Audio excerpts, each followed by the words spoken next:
source is one and the same, ultimate consciousness only. So that energy itself completely expresses.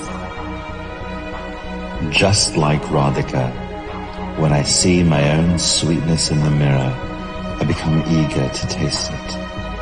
I find that the only way to relish this sweetness is through the constitution of Sri Radhika.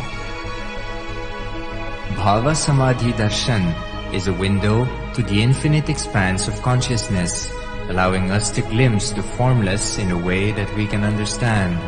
It cleanses the karmas of lifetimes.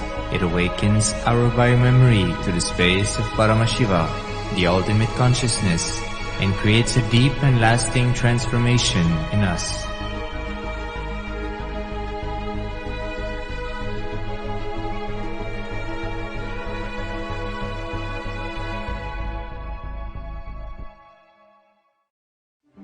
One or two times have Ganapati Darshan, Venkateshwara Bhava Samadhi Darshan, Devi Bhava Samadhi Darshan.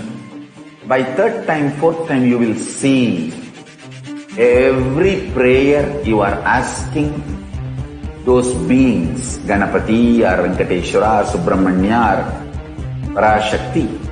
Simply those prayers become reality, and the relationship between you and that cosmic beings built.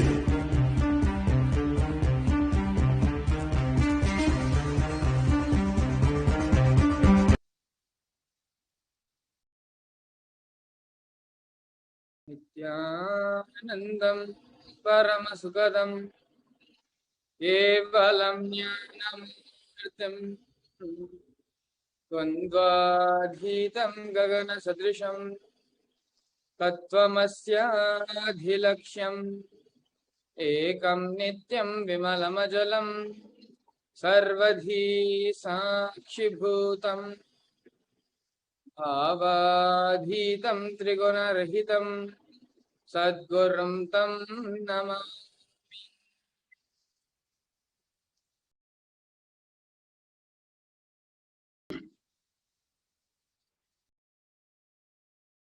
Namaskar everyone. Welcome all of you to today's Devi ParaShakti Bhava Samadhi Darshan and Akashic reading with the blessings and grace manifesting the Supreme Pontiff of Hinduism, Jagat Guru Mahasnidhanam, His Divine Holiness, Bhagavan Sri Nithyananda PARAMASHIVAM.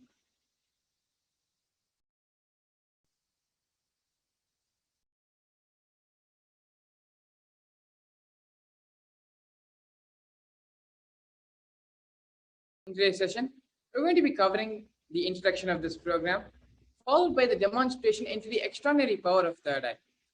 After that, we're going to be learning who is Devi ParaShakti, what are the Akashic readings, and how can we benefit by attending and experiencing an Akashic reading session.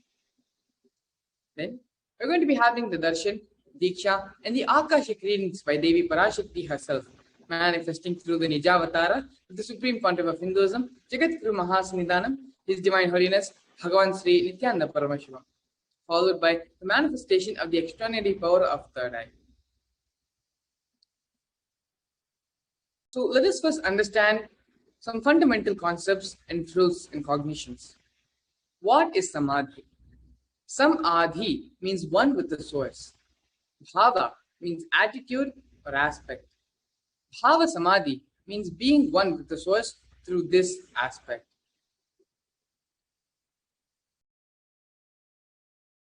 The aspect, bhava, you choose.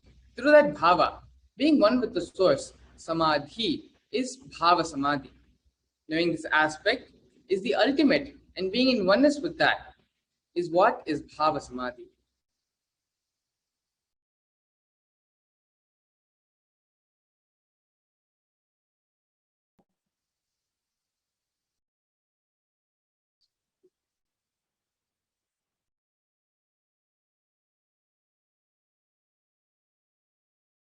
Bhava Samadhi awakens your Kundalini Shakti, which is a latent potential energy inside every human being. Awakening of the Kundalini Shakti results in extraordinary abilities expressing through us, like the third eye awakening, ability to have the remote vision, ability to scan anyone's body, levitation, teleportation, and materialization. Bhava Samadhi Darshan awakens your Kundalini Shakti and your whole brain becomes alive. This influx of superconscious energy visibly slows down the aging process and improves immunity to disease. With increasing levels of coherence, the whole brain becomes alive, turning into a superconductor of conscious energies that heal, empower, and transform our lives. Having the darshan, or even a glimpse, brings lasting transformation in us.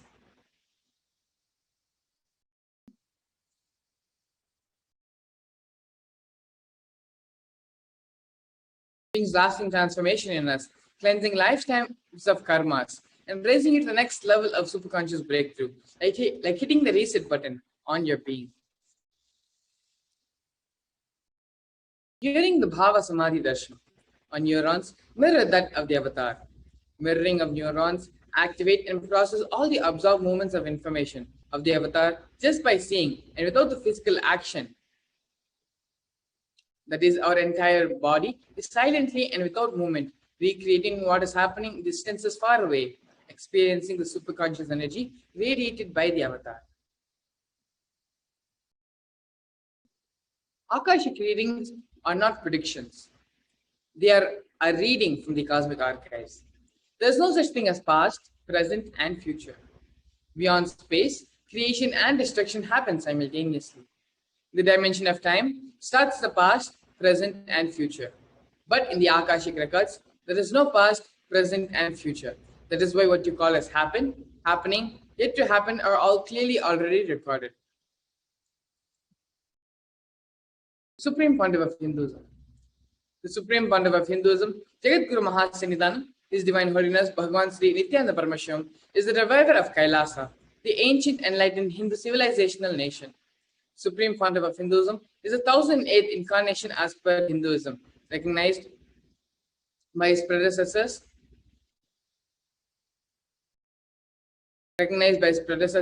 who are enlightened masters and adepts. Supreme Pontiff of Hinduism has made the science of power manifestation, yoga, and temple-based universities a lifestyle for humanity.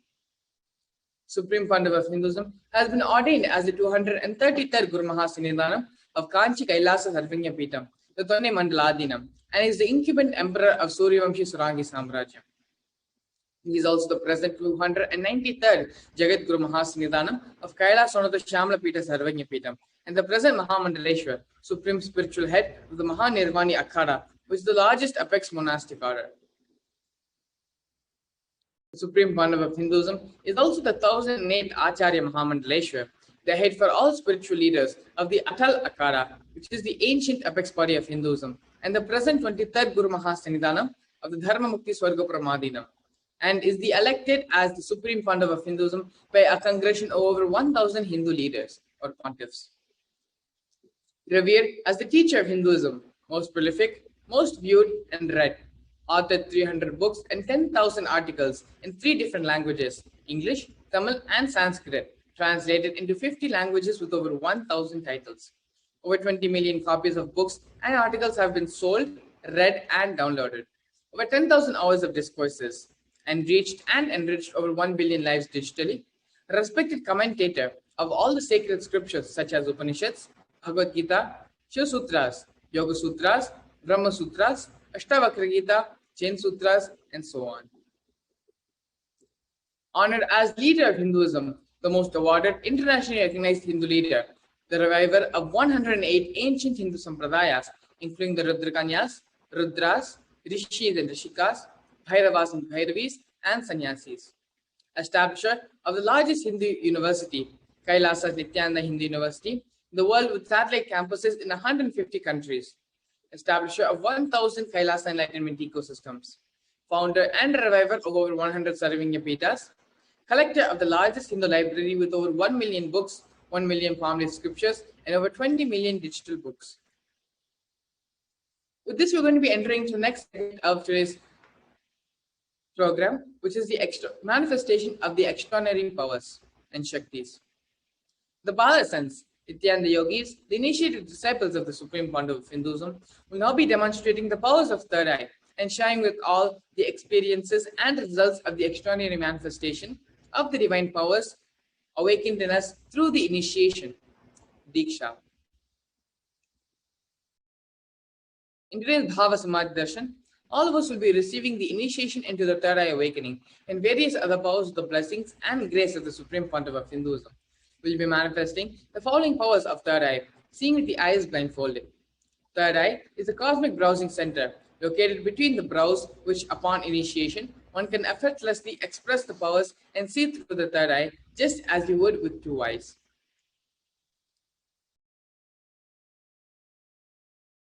What are Shaktis? Shaktis are described in the Vedas and Agamas as the system, a method, and science for human beings to explore the various possibilities and powers and have access to various states of consciousness. Shaktis manifest from the fundamental cognition that you are divine, you need to manifest divine, and not you are man, you need to reach the divine. Here, the foundation is that you are already Paramashiva. Your unmanifest recognizes that you are Paramashiva even if you have not yet manifested it. Understand? That is why what Paramashiva is revealing through this body, through this system, through this methodology. Any samyama you do on powerful cognitions, you manifest only Shaktis, powers, not Siddhis. These are the direct words of the Supreme Pontiff of Hinduism on the power manifestation and the source of power manifestation. So here you have some of the differences between Shaktis and Siddhis. Shaktis fundamentally express from the space of enlightenment, and they are a side effect of feeling connection with the divine and a result of high integrity with the Guru. Shaktis are the source of enlightenment, whereas Siddhis are powers that manifest on the path of enlightenment.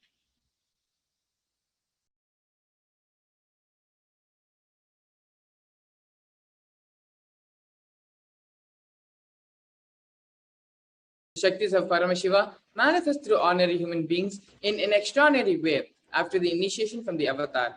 Shaktis are permanent, whereas Siddhis are not permanent and may divert you from your goal of enlightenment. So Paramashiva is the source of all Shaktis. He is the primordial divinity in Hinduism, the ultimate reality and cause which is self-effulgent, Swayam Prakasha, all-pervading, unchanging beyond time, space, form and causality. As the fundamental base of our Vyakta, the unmanifest, and Vyakta, the manifest existence, he performs the Panchakrityas, the five cosmic actions of Srishti, which is the creation, Sthiti, which is the sovereign rulership and maintenance, Samhara, rejuvenation, Trobhava, pulling out of delusion, and Anugraha, which is the liberating grace for all living entities. The Supreme Pontiff of Hinduism, Jagat Guru Mahasannidhanam, His Divine Holiness, Bhagavan Sri Nithyananda Paramashivam, is the avatar of Paramashiva, the 1008th living incarnation and representative of Paramashiva, and is also the reviver of Kailasa, which is the ancient enlightened Hindu civilizational nation, the great cosmic borderless Hindu nation. Ever since the beginning of the civilization, the Sanatana Hindu Dharma has been the cradle of enlightened beings in highly advanced sciences. It was where the science of enlightenment and powers, Shaktis, was lived and taught as a lifestyle. For the first time in modern day, the Supreme Pontiff of Hinduism is reviving these yogic sciences and transmitting it to the world at a record-breaking pace which has never been accomplished before.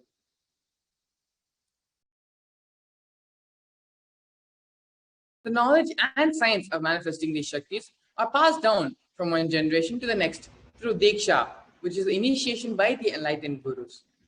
The Supreme Pontiff of Hinduism, being recognized as an avatar at a very young age, was trained and taught these sciences to revive the initiations and knowledge repositories for billions to manifest the science of power manifestation from the various disciplines of Vedanta, Tantra and Shri Vidya, Yoga and Yogic powers, Mantra Shastra, Siddha Vidya, the science of Aushadha, Advaita and Bhakti Yoga, Paramashiva Jnana and Paramashiva Vijnana. So how do we awaken the divine Shakti in us? Every ultimate truth, Jnana, mapped into your consciousness, Prajna, manifests as the possibility of and power of every single being, otherwise known as Prajnana. Here we have a beautiful video upon the science of initiation and Diksha.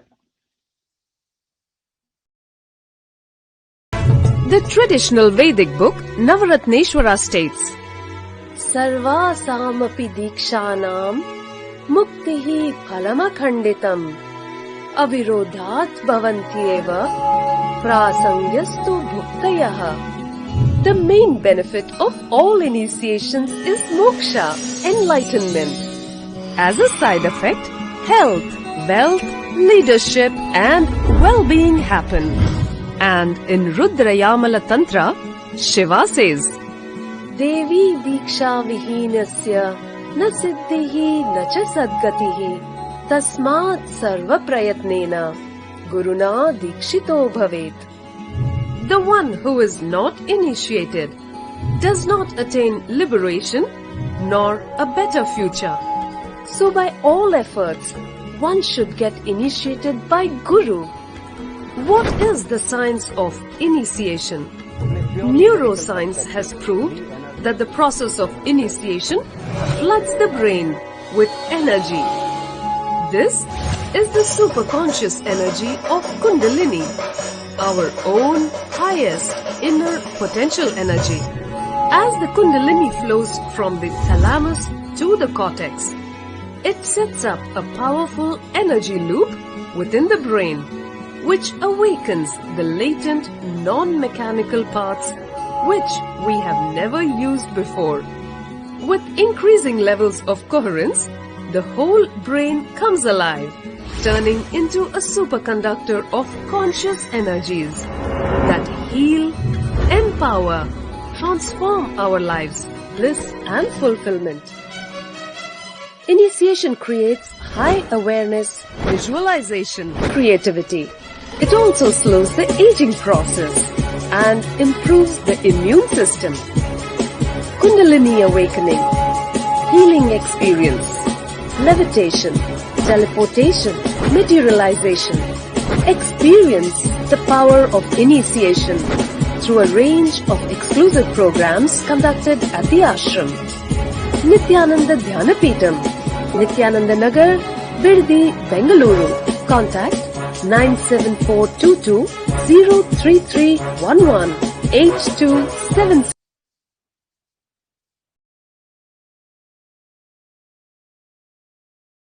Yes, beautifully.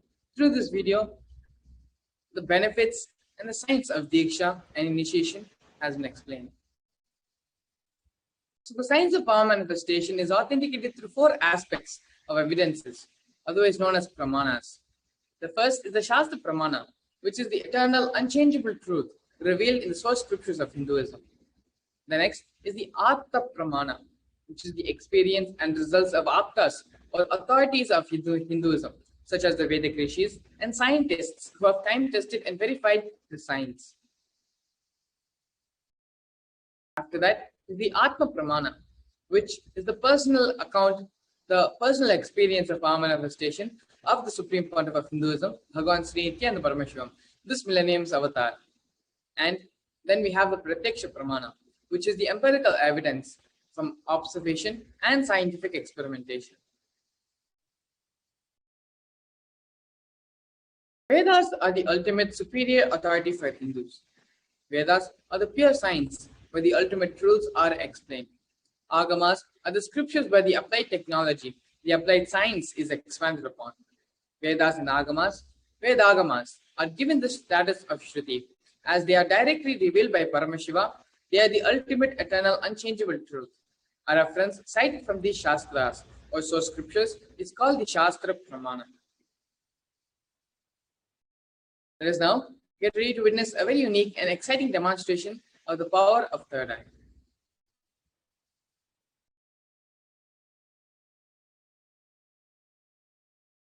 Here we have the Shastra Pramana, the scriptural reference to manifest the power of third eye. Kapalantar manonyasya tishthanmilita lochanaha kramena manaso dadyart lakshayed lakshamuttamam. By fixing the mind on the inner space within the crown center and sitting stably without any movement, having the eyes closed in succession, by that stability of the mind and inner space through the power of third eye, one directly sees the ultimate goal, Lakshyam, by having the vision beyond the sight that reveals any object or place, attaining the space of oneness with the source, Paramashiva. And here we have the Apta Pramana, where Bhagavan Sri Krishna initiates Arjuna to the power of third eye. In the Hindu Purana Bhagavad Gita, Bhagavan Sri Krishna initiates Arjuna into the power of third eye to behold Krishna's Vishwarupa Darshan, the vision of his cosmic form. The 11th chapter of Bhagavad Gita contains the description of Bhagavan Krishna's cosmic form, which is completely narrated by Arjuna as he sees Bhagavan Krishna through the third eye. Here we have the Atma Praman, the personal experience of the awakening of the Supreme Concept of Hinduism. In Swamiji's own words, first experience that I was able to see everything around me, above me, the whole 360-degree, 10 directions, below me, everything. I realized not only I was able to see, I was able to feel, experience all of that as me. Here we have the Pratyaksha Pramana, which is the empirical evidence from observations and scientific experimentation. Study measures and compares metabolic cell activity of the brain in conscious and meditative open F third eye states using positron emission tomography, otherwise known as PET. When doing daily activities, high activity is measured in the brain where the third eye is located. And when in deep samadhi states, only the third eye region is active and almost 90% of the brain is at peace. Here is the Sakshi Pramana, which are the experiences and results of the extraordinary manifestation happening through the initiated disciples of the Supreme Concept of Hinduism. This rare, sacred science of third eye awakening is being made available to humanity for the ultimate enrichment in conscious evolution by the Supreme Concept of Hinduism, Bhagavan Sri Nithyananda Paramashiva, who, as a living incarnation of Paramashiva, the Supreme Concept of Hinduism, embodies the most profound yogic states that surpass all bounds of time, space, and matter. The Supreme Concept of Hinduism is gifting this pure, great science of third eye awakening, along with many other spiritual sciences, through initiation, Diksha. But millions of people have already been initiated by the Supreme Concept of Hinduism and are experiencing the profound results as extraordinary powers in their everyday life. So with this, let's now get ready to witness the live Sakshi Pramana, demonstration of the power of third eye with the Balsans and the Nithyananda yogis.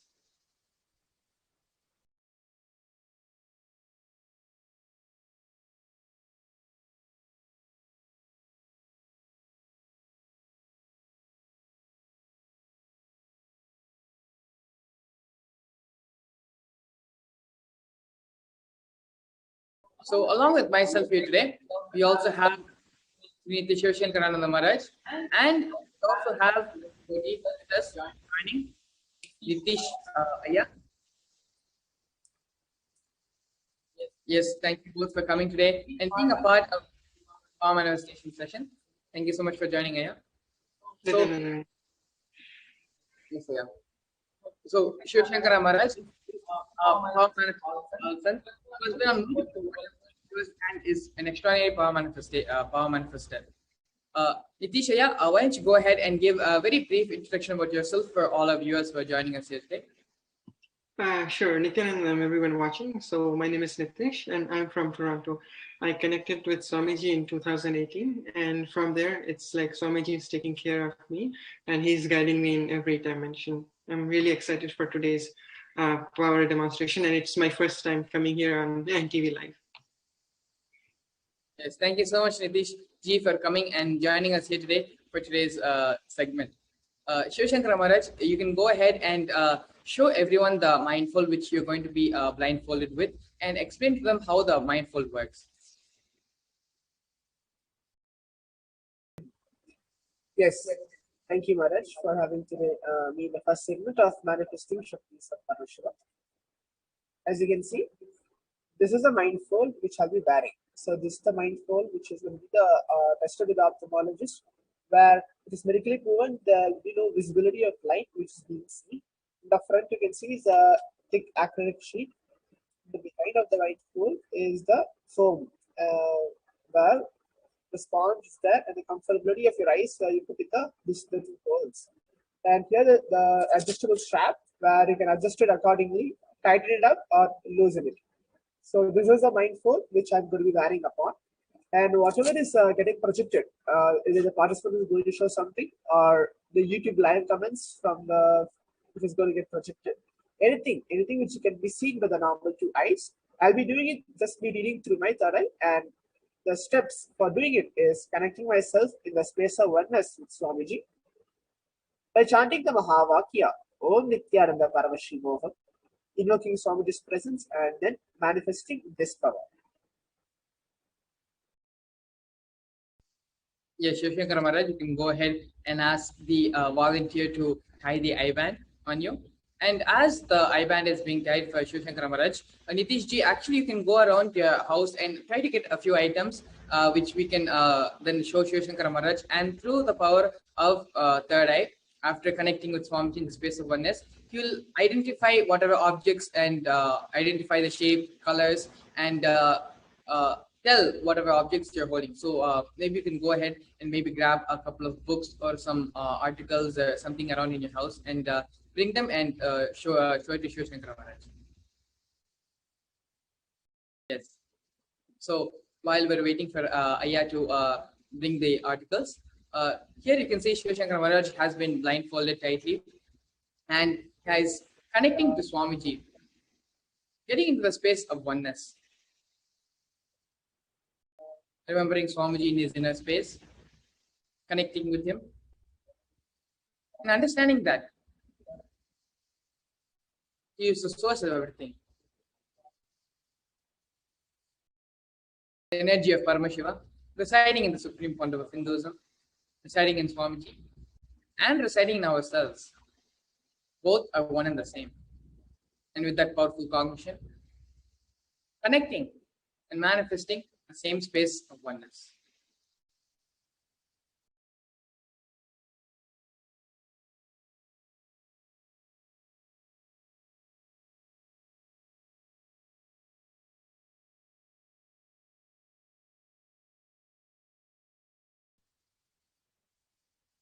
Yes. So she has come back and is ready to show the articles for Shivshankar Maharaj to read out. So Shivshankar Maharaj, can we start the demonstration? Yes.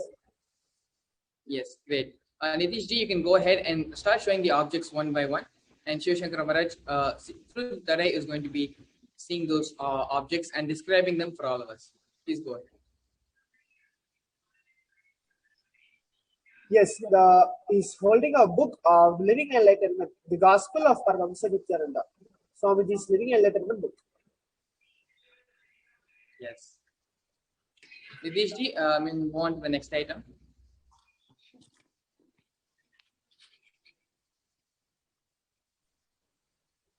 He's holding a picture or a frame of Paramashiva with 25 faces and 75 hands, and Swamiji sitting below it.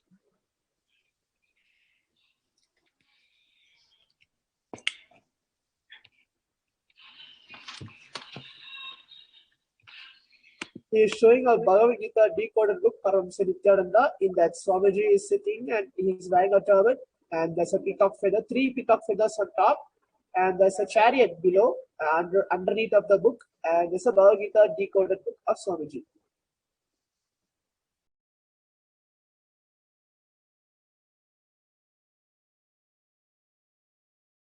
That's all the item I have, Maharaj, for now. That's great, Ayya. So, Ayya, has Shivshankar Maharaj been able to read out correctly, describe what the objects which you had showed here? Yes, definitely. Maharaj has definitely been exceeded the expectations here, and everything, it was to the point, every description. Yeah, I really enjoyed it, and thank you. I feel grateful for the grace of Maharaj and Bhagwan just to be here in this space and witnessing this extraordinary Shaktis. So all those who are going to be here attending, please don't miss. One message I would like to give is after the darshan, please don't miss attending the power manifestation sessions. So if you're attending that, you will be able to manifest just like this. Yes, yeah, that's so great. Ayya, could you also just confirm for all our audiences and everyone else who's watching today's segment is that we didn't even that there has been no preparation for this, and we just joined and came together for today's call, and we just had the power manifestation. Prior to this, we didn't discuss we didn't have any prior preparation for the session.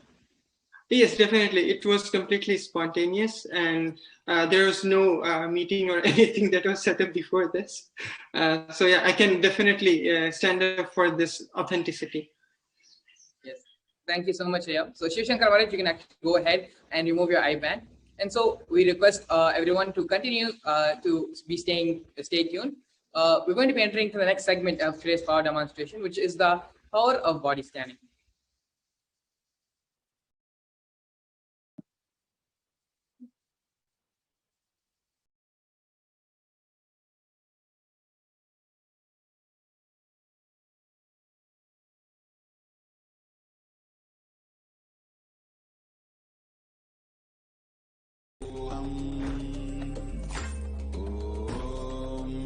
Nithyananda PARAMASHIVAM Nithyananda PARAMASHIVAM Nithyananda PARAMASHIVAM.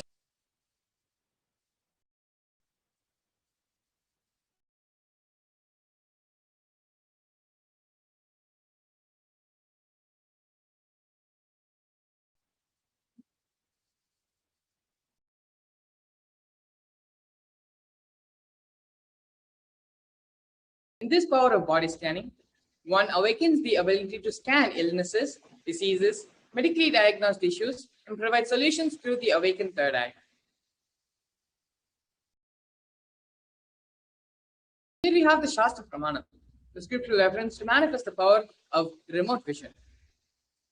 Swadehe jagato vapi sukshma sukshmatarani cha tattvani yani nilayam dhyatmante vyajjarat para.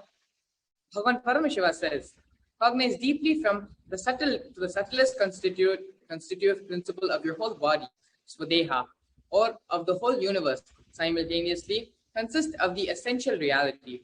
They are being absorbed in the source cause, Paramashiva. By the experience of such restful awareness, one becomes complete from all thoughts, and the ultimate universal divine power, Paradevi, Adi-Shakti, is revealed, and the supreme power manifestation happens. Here we have the Apta Pramana, which is the reference of the power of remote vision. In the Hindu Purana of Mahabharata, the whole war, sacred scripture Bhagavad Gita, is narrated to blind King Dhritarashtra by his trusted charioteer Sanjaya. Sanjaya is initiated into third eye power of Duradrishti, which is the remote vision, and Duradrishti, the power of hearing from remote distances. It is through Sanjaya's narration that humanity has received the sacred scripture of Bhagavad Gita. And here we have the Apta Pramana, or the reference of the power of body scanning from the life of a Siddha. Tarayar was a Siddha and one of the prominent disciples of Agastya. One day, a man was suffering from a very severe headache and comes to Agastya for healing. Agastya uses the power of body scanning and identifies the root cause of the headache. He reveals that there is a small tarai, a type of frog, sitting in the person's brain.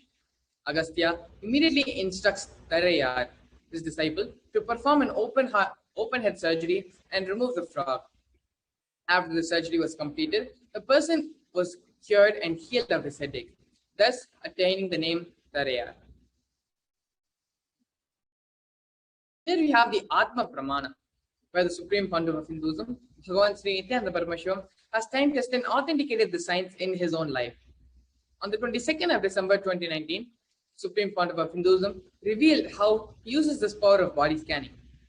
Paraphrasing of his own words, only when I had the multiple compound hand fracture, I was forced to go to surgery and therefore for medical checkups related to that.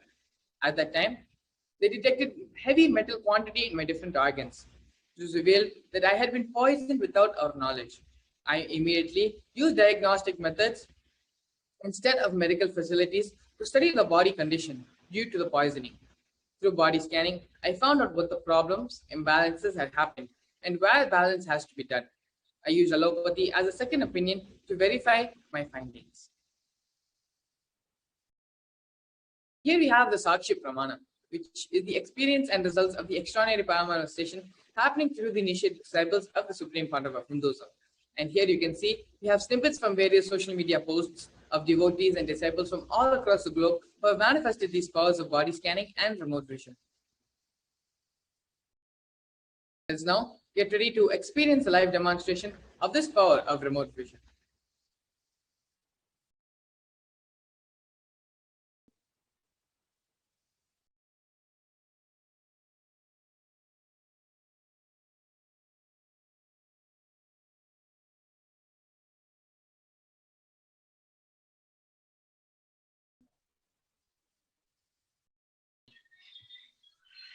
Yes. So we're back now again with Shivashankara Maharaj and with Nitish ji. So before we enter into the body scanning directly, Nitish, I would like you to confirm a few things with our audience and with the rest of our viewers. Whether we know any of your medical background or medical history, and is this something which we had previously, prior to today's power manifestation demonstration, have discussed before? No, so I can definitely confirm this. Like, I haven't shared any of my medical history, and this is the very first time that we are connecting on this, not only demo, but first time really connecting together for the body scanning. Yes, that's great. So Shivashankara Maharaj is now going to be through the third eye, is going to be manifesting the power of body scanning on Nitish ji. So Shivashankara Maharaj, you can go ahead and start manifesting this power of third eye.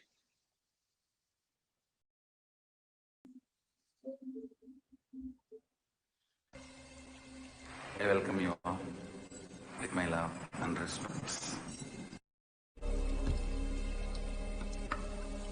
Om Nithyananda PARAMASHIVAM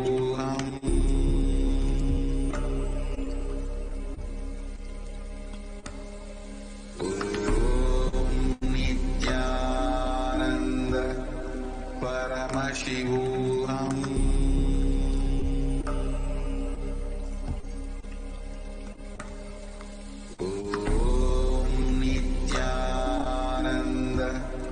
PARAMASHIVAM Om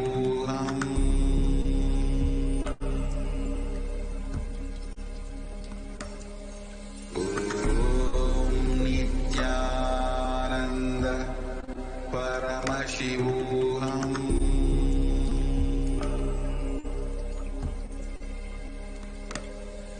Om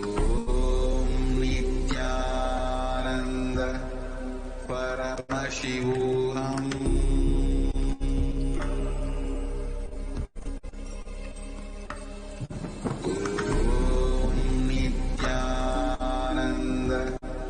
PARAMASHIVAM PARAMASHIVAM Om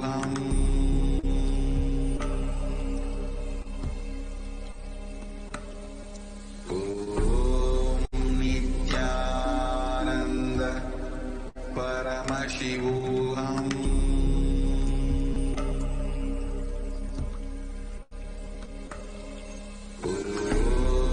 Nithyananda PARAMASHIVAM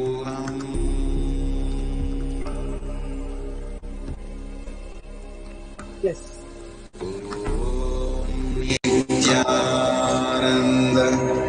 PARAMASHIVAM. So very beautifully what Swamiji revealed is, see, you're a type of person where if anything happens, you're not able to completely open it up to a person who's outside. You know that you whatever you're doing, either some activity, you are okay with it, and if it's some kind of problem happens to you, you are able to just deal within yourself. So that is that an issue where you're not able to open up with the people. So that is some mind related issue which is affecting your body. Major issues which is not there's no any major issues which is affecting your body, but you think there is a cognition or your own ideas which is affecting your body. You are thinking, but I'm just telling you what Swamiji is telling. There is nothing which is affecting your body at all. The only two things which Swamiji very showed me is which is the right thigh. On your right thigh, whenever you sit and you stand up and you go do some activity, you usually jog or do some kind of a yoga, When you come back, that time of muscles in your right eye, it slowly numbs. The numbness you feel, that is there, and your whenever you eat food, you feel that why I'm not able to continuously have the stomach full, empty, like able to continuously digest. Either you feel more hungry or the food which you eat is not satisfied for you. That is always there. Where Swamiji always tells that eat one meal per day. You have a condition. Okay, he's telling that, but how can I implement that in my life? So that is there. That is there in you. I will see that the digestion part. And the last thing is towards your neck. I'm just telling you, don't strain your neck, because whenever you bend yourself and whenever you have a conversation and speak to people towards your neck region, you're going to see that kind of simple strain which is there, that will get automatically healed. And for this, very clearly, Swamiji tells that now I just did the body scan. So when the body scanning happened, not alone I diagnose an issue or tell an issue to you and tell that you have this issue. Also, the healing starts. So when Swamiji's third eye falls on a particular person, the healing also happens, because Swamiji's third eye is very powerful to make a person completely healed from all kinds of diseases. So solution for this is the first thing. Try to wake up as early as in the morning is possible. Try to wake up as early in the morning, maybe 4 to 5 in your own your region time. Wake up at that point of time and try to do some activity. It can be yoga, it can be any kind of physical activity. Try to do that. And in the evening, before falling asleep, try to just 1 hour before you fall asleep, try to just see Swamiji, any kind of Swamiji's videos, satsang or Swamiji's darshan. Just see that and immediately fall asleep. Don't do any other activity. See Swamiji and fall asleep in the morning. Wake up and do some kind of physical activity. Do these both. You'll see the complete healing happens to you, and the rejuvenation which needs to takes place in your body, and all the toxins which needs to be cleared will be completely cleared. You will see that within 24 hours again. So these are the body scan, and this is the revelation which Swamiji very beautifully shared to me and mentioned to you. If you're able to relate with it, you can go ahead and share. Yes, thank you so much, Maharaj, for this. Definitely related to thighs and this next pain you mentioned, it's definitely correct. The process, what the body was going through while the third eye of Swamiji was manifesting through was that I can feel the intense heat landing in the system. And those areas that you mentioned, like here, I was able to feel something is going on. So the sensation was there. Thank you so much to beloved Bhagwan and to you, Maharaj. Yes. Thank you so much, Shivshankar Maharaj and Nitish Ji, for coming today and joining us for this segment of Power Manifestation. Thank you both so much. Yes. So with this, we're going to be entering to the next segment of today's program. Please stay tuned. Nithyananda PARAMASHIVAM Om Nithyananda PARAMASHIVAM Om Nithyananda PARAMASHIVAM Nithyananda PARAMASHIVAM Om Nithyananda PARAMASHIVAM Om Nithyananda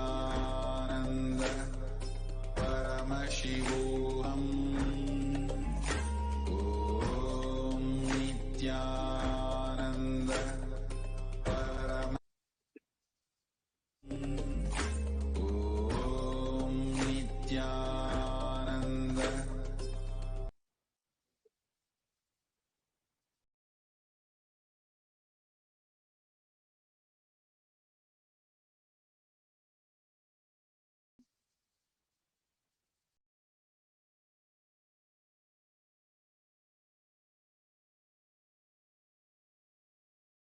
The Akashic records. Akashic records are created in space. Whatever has happened in time is there as a file. Nothing can be destroyed. Please understand, none of your actions, thoughts, plans, emotions, words, none of them can be destroyed. The Akashic records are the cosmic archives of everything happening, and yet to happen. The Akashic records are the verbal, visual, five-dimensional document. Whatever is happening continuously gets recorded. All the information you collect from all of your births is in your DNA. You can access some of them just to understand and not to waste the time doing the same actions again and again. The Akashic readings are not predictions. They are readings directly from the cosmic archives. There is no such thing as past, present, and future. Beyond space, creation and destruction happen simultaneously. The dimension of time starts the past, present, and future. But in the Akashic records, there is no past, no present, and future. And that is why what you call as happened, happening, and yet to happen are all already clearly recorded.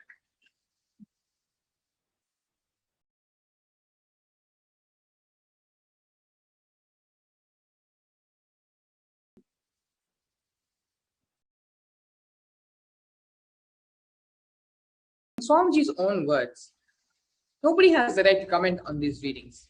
Nobody has the right to manipulate these readings. Nobody has the right to interpret, comment these readings. They are complete unto themselves. For anybody to live in tune with the cosmos, the Jivan Mukti, living enlightenment, they do not need any special practice other than listening to these great readings again and again. When you listen to these great readings, naturally, the negative logic is penetrated, broken, and these great truths settle in your inner space, and they make you live enlightenment.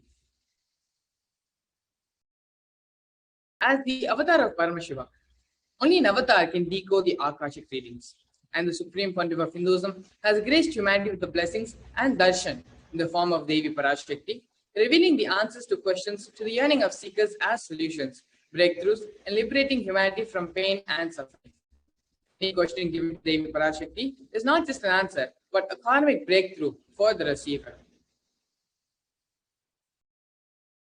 Here we have the Shastra Pramana, the scriptural reference to manifest the power of Akashic reading. The reference is taken from the Vijnana Bhairava Tantra, Dharana 61, Sutra 84.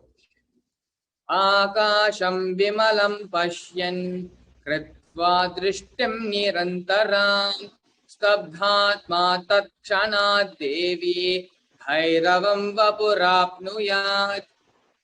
Bhagavan Paramashiva says, looking at the spotlights in finite etheric space, Akasha, beyond the sky and clouds, one should fix one's gaze from the third eye without blinking continuously and make the body and inner space steady and motionless. In that very moment, O Devi, one obtains the nature and power of the infinite space, Bhairava. Here we have the Sakshi Pramana, which are the experiences and results of the extraordinary manifestation happening through the initiated disciples of the Supreme Pontiff of Hinduism. We have here some of the social media snippets and screenshots of devotees and disciples from across the globe sharing their experience of power manifestation, where they have successfully manifested these powers of remote vision after the initiation from the avatar.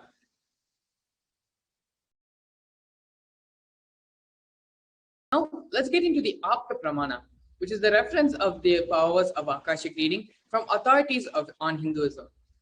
In the Hindu Purana of Mahabharata, there narrates a story of this great sage Maitreya, who reveals the secrets to Vidura, the story of his birth in human form and the reasons for all his suffering. Sage Maitreya accessed the Akashic records and told Vidura that he was not an ordinary man, but was in fact an incarnation of Yamaraja, the Lord of Death. He was to play the part of a so-called Shudra for 100 years, being cursed by Manduka Muni. And here we have the Atma Pramana, which is the personal account of the Supreme Pontiff of Hinduism, his experience with the power manifestation science, where he has time tested and authenticated it. The Supreme Pontiff of Hinduism's own words, reading the Akashic records is just opening the screen and it will appear. Originally, the Akashic records will appear in Sanskrit, and then it gets translated into English during the process of seeing the scene and cognizing. That is why most of the English words which are used, those same words are getting repeated during the Akashic readings, because the seer, during the process of seeing, translating the scene. Because the seer is the person who is talking to you regularly in English, uses the same word to cognize and translate the scene itself during the process of seeing. So what are some of the benefits of the Akashic reading? The Supreme Point of Hinduism says, all the information you collect from all of your births is in your DNA. You can access some of them just to understand and not waste the time doing the same actions again and again. Accessing the DNA code, reading the Akashic records will be useful for you to be liberated from your default future, bringing an end to binding cognitions, known and unknown sufferings, leading you to experience enlightenment or PARAMASHIVAM. Only an avatar can alter the Akashic readings. The initiated sons can view the Akashic records. However, only an avatar can alter, edit, upgrade, and change the Akashic readings. During the Darshan and Diksha, the Supreme Pontiff of Hinduism blesses and upgrades the Akashic records as per the prayer of the devotee. So what can you ask in an Akashic reading? The most accurate and unbiased answer to any questions about your life, destiny, purpose, or everyday parts of your life. Be spiritually healed, have physical and emotional problems with just a look or a word. Understand the reasons behind your life's happenings, receive the blessings to fulfill your right desires, and get the clarity to redesign your future. So these are some of the things which you can ask and which you can expect from the Akashic readings. Now, let us move into the next segment of today's program, which is understanding the divine feminine consciousness. Here we have the Dhyana Shloka of Devi PARASHAKTI. Shiva Shaktya Yukto Yadi Bhavati Shaktya Prabhavitum Na Chedevam Devo Nakashala Spanditum Api Atasvamaradyam Harihara Viranjadi Bhirapi Pranantum Stotum Va Katamakrita Punja Prabhavati. Lord Shiva only becomes able to do creation in this world along with Shakti. Without her, even an inch he cannot move. And so, how can one who does not do good deeds or who does not sing your praise become adequate to worship you, O Goddess mine, who is worshipped by the Trinity? Bhavanitvam dase mai pitaras drishtim shakarunam itistotum vanchan kadayati bhavanitvam itiya tadaivatvam tasmai disasi nija sayujya padavi mukunda brahmendra sputamakuta nirajiti padamam. If anyone has a wish in his mind to pray, you Bhavani, my mother, please shower on me a part of your merciful love. Even before he says, you Bhavani, you, my goddess, would give to him the water falling from the crowns of Vishnu, Rudra and Brahma at your feet and grant him the eternal life in your world. Devi PARASHAKTI, the ultimate pure feminine consciousness. All great things can start only with mother. Bhuvaneshwari is the cosmic mother, her cosmic womb from which billions and billions of universes come in and go out. The source where the Big Bang and black holes go on. Devi PARASHAKTI is the source of all of us. We all came from PARASHAKTI. We stay in PARASHAKTI and we go back to PARASHAKTI. We are all literally waves in the ocean called PARASHAKTI. PARASHAKTI is the source Shakti, source energy, source power from which all of us came, in which all of us are even now existing in which all of us are going to merge back into. It is like a wave starting from the ocean, staying in the ocean, raising in the ocean, and falling back into the ocean. We all start from PARASHAKTI, stay in PARASHAKTI, raise in PARASHAKTI, drop and merge back into PARASHAKTI. PARASHAKTI is the main deity of the sacred feminine, the divine consort of Bhagavan Paramashiva, who is the Lord of the Supreme Consciousness. PARASHAKTI is the embodiment of Tyaga. The divine feminine consciousness is unique only to Hinduism. The unique contribution to the spiritual consciousness from the Vedic tradition is the sacred feminine worship. Even if everything from what the Vedic tradition gave is lost, if just the sacred feminine tradition is there, then the whole thing can be revived back, because the sacred feminine worship, mother worship, is the seed of the Vedic tradition. Hinduism has at least 10,000 sampradayas or subsects. And if all of these sampradayas were lost one day for some reason, and only one sampradaya of Devi worship remains, the whole thing can be brought back. Because the whole thing is centered on this one, mother worship. Mother worship carries the blueprint, a hologram of the whole Vedic tradition. The sacred feminine worship is the hologram of the Vedic tradition. There is no enlightened being on the planet Earth without worshipping the sacred feminine, including myself. I am basically a Shakta. I myself follow Devi worship.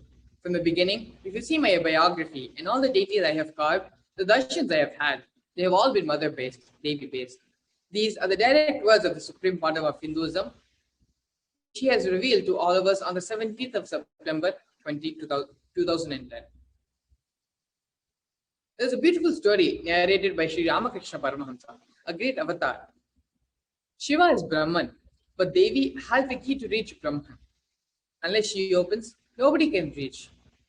Very beautifully, Paramahamsa Ramakrishna describes a house scene. Even though the husband is the owner of the house, the key to the house will be on the hip of the mother. Either you have to fall at the feet of the mother or the small sons of the mother. Only they can touch that place and remove the key. Nobody else can touch. So either surrender to the mother or the people who are close to the mother who can reach. The divine cosmic beings are real, and they manifest from Kailasa, the enlightened time-space zone, through deities and through incarnations. In Madurai, ParaMashiva as Bhagavan Somasundareshwara and Devi PARASHAKTHI as Devi Meenakshi came down from Kailasa to establish the greatest enlightenment ecosystem. In Madurai, Bhagavan Somasundareshwara graced the people of Madurai with various miracles, and he stays in a frequency where he can immediately assume the human body and relate with, answer you, respond to you, and raise you. This whole Sheva Leelarnava, which happens in Madurai, beautifully Paramashiva reveals that in every time when he assumes the form to manifest certain powers and grace the devotees, he exemplifies the expression of certain sacred secrets that humanity can benefit from.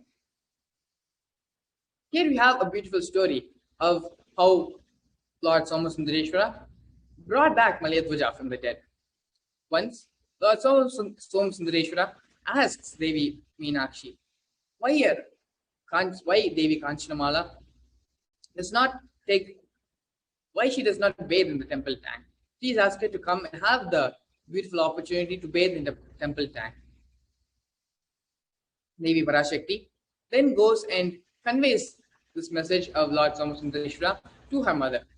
And Kanchanamala then goes to the Brahmins and asks them what is the most meritorious mode of bathing in the temple tank.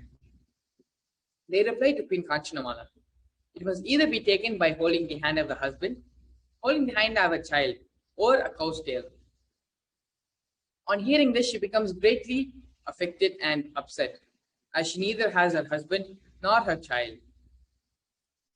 Devi Meenakshi reported this back to Lord Somasundareshwara, and out of her sheer love and compassion for his devotees, brings back Malayadvaja Pandya from the paradise of Indra, from the Indra Loka. And on hearing his arrival, Lord Devi Kanchanamala dresses up and adorns herself with the jewels and all the sacred ornaments, and both of them together, holding hands, bathe in the temple tank, after which Lord Somasundareshwara takes them and gives them both Shivaloka. And a heavenly chariot appears in which both husband and wife were carried into the worlds and the paradise of Indra, into the abode of Shivaloka.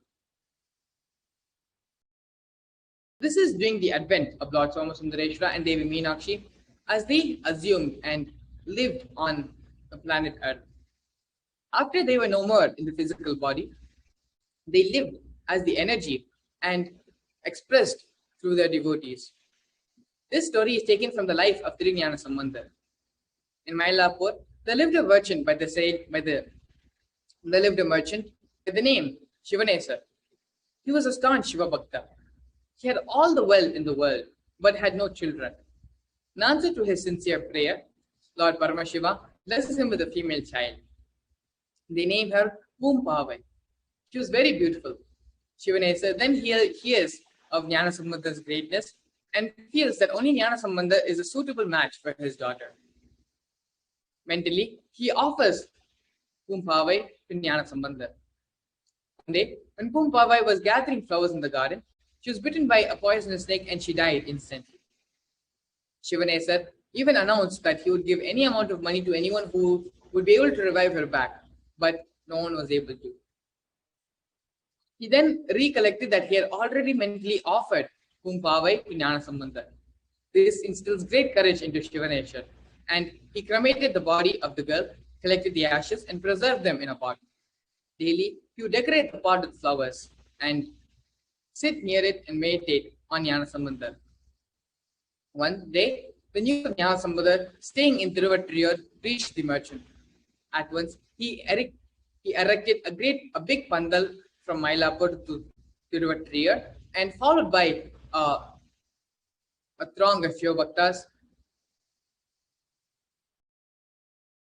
Shivanesar begins to proceed towards Tiruvattriyur to meet Jnanasambandha. Meanwhile, Jnanasambandha was on his way coming towards Mylapore, and they both meet each other halfway. Jnanasambandha then hears about Shivanesar and his worship of the pot, which contains the ashes of his daughter. He decides to help Shivanesar and bring back the girl to life. As they reach Mylapore, they worship Lord Paramashiva and sing hymns as they come out of the temple. Jnanasambandha then asks Shivanesar to bring forth the pots of ash. Then Jnanasambandha, addressing the pot, Om Pumpavai, the very purpose of human birth in this world is to serve the Lord and his devotees, and to feast the eyes by seeing the festivals of Lord Shiva. This is to arise in the presence of all. Are you going away without seeing the festival? Jnanasambandha then begins singing a padigam to Lord Shiva, describing Pumpavai's tragedy. As soon as he finishes the first stanza, Pumpavai begins to get her form back. When he finished the 8 stanzas, she begins life instilled in her body, and she becomes a 12-year-old girl. When he finishes the 10th stanza, she comes out of the pot like how Mahalakshmi comes out of a lotus flower, and all were amazed at this miracle. Shivanesar and Pumpavai both worship Jnanasambandha. Shivanesar then entreats Jnanasambandha to accept Pumpavai as his wife. Jnanasambandha, however, explains that the original Pumpavai, whom Shivanesar had mentally offered to Jnanasambandha, was dead, and that the present girl had the relationship of a daughter to Jnanasambandha. Shivanesar then bows to the wishes of Jnanasambandha and builds an ashram for his daughter, where she spends her days in worship of the Lord and attaining Him. So this is a beautiful story of not only when Devi Meenakshi and Lord Somasundareshwara were in the human physical body, but even after they leave their physical frame, through the devotees and through living in the temple, through the energies and the Archavataras of the temple, they continue to manifest and grace, bless, fulfill all the desires and fulfill the wishes of their devotees. These are not some things which happened only so many thousands of years ago. Even now, in this modern era, Paramashiva is very much available to all of us, and the Supreme Pontiff of Hinduism, Bhagavan Sri Nithyananda Paramashivam, as our Guru and as the representative of Paramashiva, is continuing the miracles and the Shiva Lilarnava, not only in Madurai, but all over the world, across thousands of disciples and devotees from various parts of the world. Today, now, in this next segment, we're going to be having Sundareshwara Maharaj, along with many other devotees and disciples, sharing the various experiences, darshans, power manifestations, and miracles which have happened in their life due to the grace and blessings of our Master, the Supreme Pontiff of Hinduism, Bhagavan Sri Nithyananda Paramashivam, and the experiences which they have had in relation to the recent Akashic readings, which have happened with the grace and blessings of Devi PARASHAKTHI herself. So please stay tuned as we get ready and prepare ourselves for this next segment of today's program.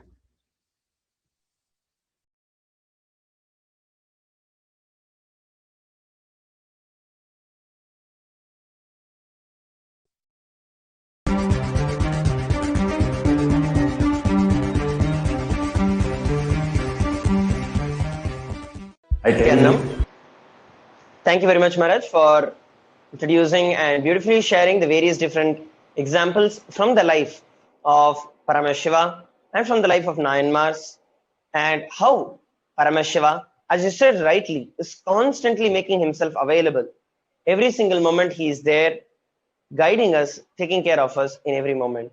And that is exactly what we're going to be listening to in this segment.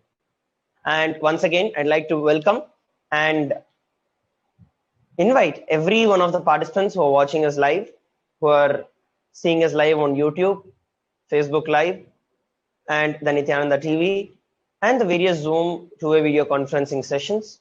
I welcome every one of you once again for this beautiful Akashic readings by Devi ParaShakthi. So without any further ado, we'll be entering into this segment. And in this particular segment, we're going to be understanding what are the different examples and experiences that our participants have had, various disciples and devotees have had in their life after being with Swamiji and receiving the grace and the blessings of Devi ParaShakthi.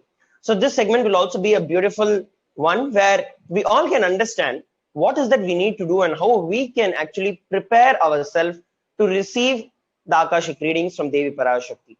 What are the different things that people have gone through, how they prepared themselves, and what is the way that Devi ParaShakthi revealed to them, and how after that in their life they saw the changes. So these are some things that we'll be listening to today. So starting first, we are having Mukund Chandrahasan from US. Nithyananda.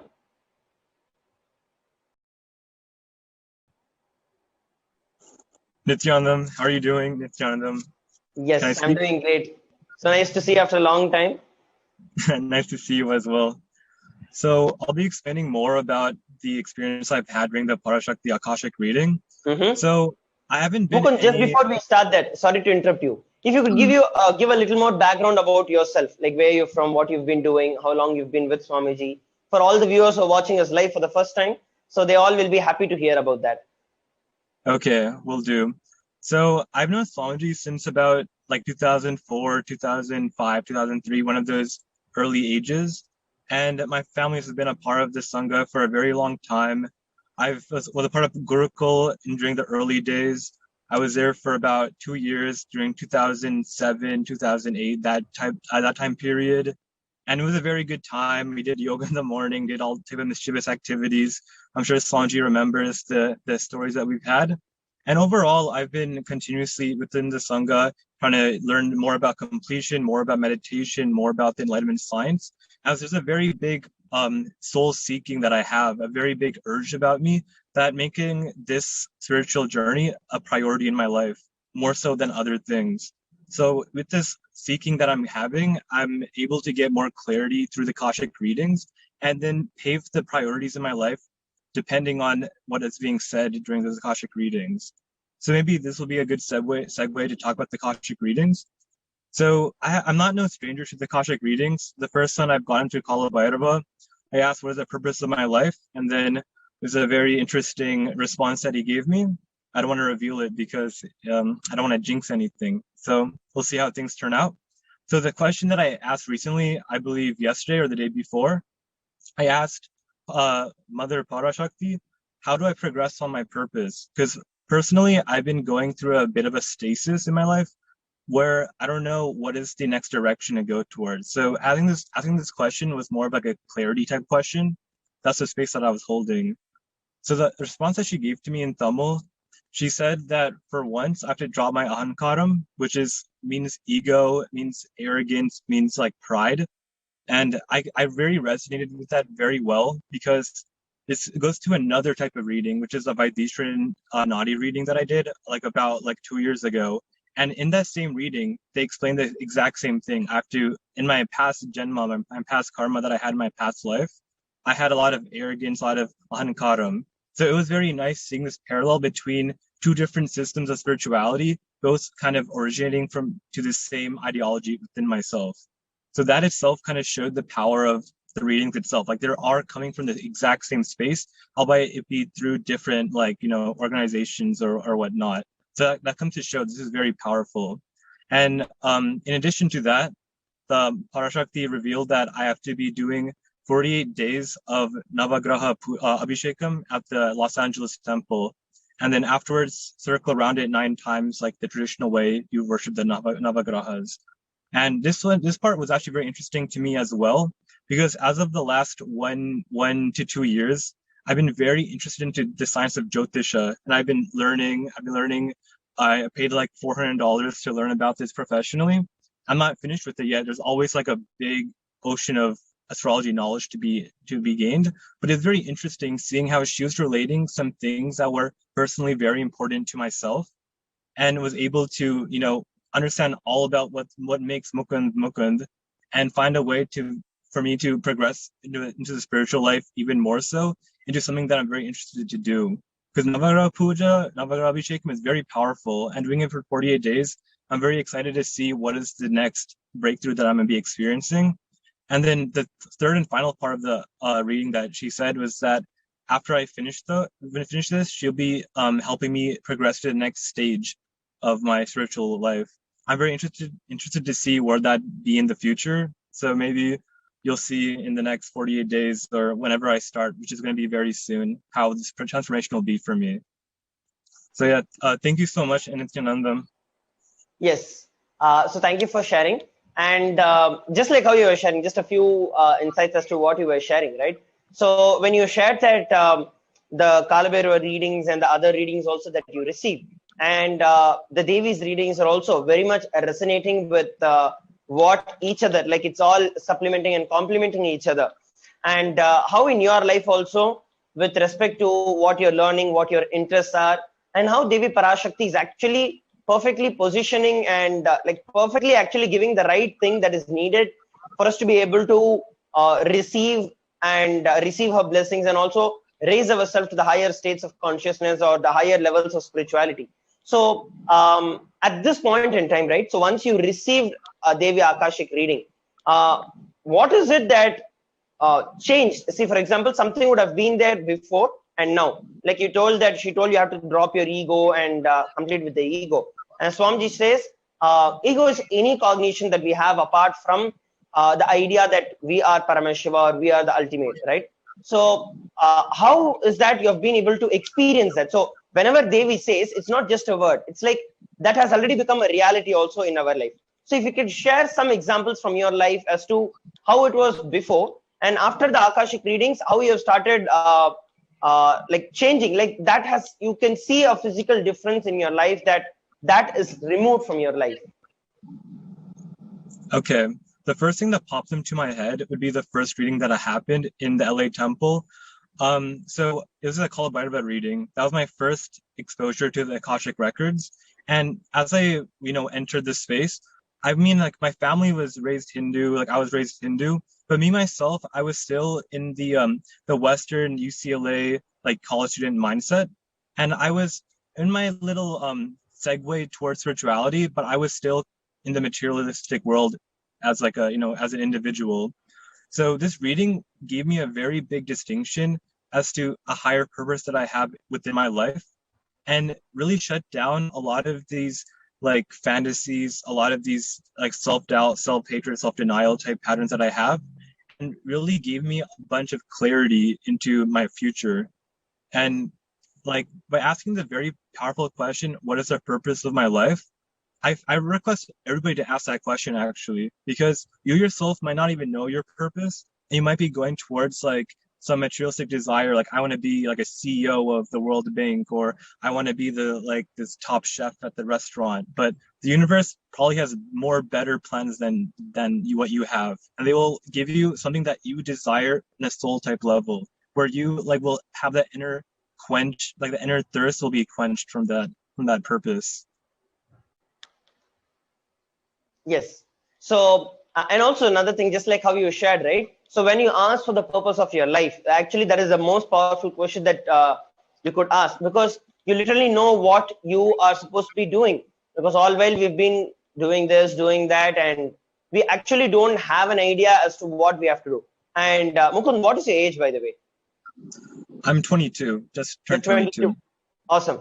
So knowing your purpose of life when you're 22, and actually progressing towards it, when you compare yourself with the people around you or the friends and or the age group of people around you, where especially at this time, that is when like people are trying to look at what is their career going to be, and then actually flow their life into it and direct their life into it. And you actually know there's a lot of confusion that is also involved in it, because you're not very sure. Your parents want you to do something, your friends want you to do something, your teachers want you to do something, your well-wishers want you to do something.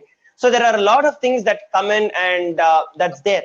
But how is that you feel that knowing the very purpose of your life, and how you're able to avoid all of those different things that come in, and how just by the blessings of Swamiji, so much of it is removed. If you can give the insight into that to all of our viewers, versus how a normal child of your age or a person of your age, what kind of confusion that you would be going through with respect to how you are living at this point in time, just by the blessings and the grace of Swamiji.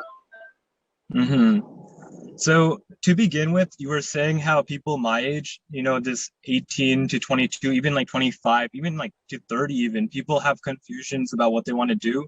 People my age are like partying, trying to go towards like materialistic pleasures, trying to become very rich, trying to be very successful. And although like that is like, you know, that desire, that karma has to be fulfilled that one type of way, if they don't have any exposure to spirituality. For me, like I have a big distinction between that. For example, like my parents, they still are like, they want me to be enlightened, obviously. They want me to progress on a spiritual path. But in the same time, they want me to become, you know, well settled myself, get like a business, get a job, progress in like a very stable way, and then also build like simultaneously my future in a spiritual sense. For me, on the other hand, I know that this higher purpose that I have, it'll make everything kind of align perfectly towards this higher vision. Like all the desires that I have, all this like karma that I have will also come in together into this very beautiful painting that the universe is orchestrating for myself. So I know that in the end of the day, if I surrender to Swamiji, surrender to Shiva, surrender to the divine, surrender to the universe, things will just go miraculously and in the way that should be done. And I'm not really worried at all. Like I've surrendered my ego, even though the Akashic reading said just to, you know, drop my ego has been quenched, or it has been reduced a tremendous amount since maybe like 2 years ago, since I got the original reading. Okay, that's great. And anything that you would like to share with our participants or the viewers as such, as to how they can prepare themselves? Because out of so many people who actually come for and receive the Devi readings and the Akashic readings from Devi PARASHAKTHI, what do you think would be a very important ingredient that they can actually inculcate in them, or what they would need to hold so that they receive the answers of Devi PARASHAKTHI in their life? What do you think? So you're asking about the space that they should hold to ask the question? So when you asked a question, what was that in you, and how you held yourself, or how you held Swamiji and Devi, that you got the answer for your question? What space were you in? Well, for one, I would say first do a little bit of meditation in yourself. Look within. What do I really want? Because a lot of people, they think this is just some random question just for fun. Like, let me ask about my next relationship. Let me ask about how do I make money? I mean, obviously, those are very important questions depending on the space of the individual. However, I would say from like a very spiritual soul type level, I would look internalize very deeply, because this isn't just some fun thing to do. This is very serious business. This is like your soul could ask any question and get any answer that you want from the universe itself. It's a very, very powerful thing. And I would say, don't take it for granted. Yes, such a beautiful sharing from you. Thank you very much for sharing. And just like how you were sharing, the space that you hold, and especially don't take it for granted.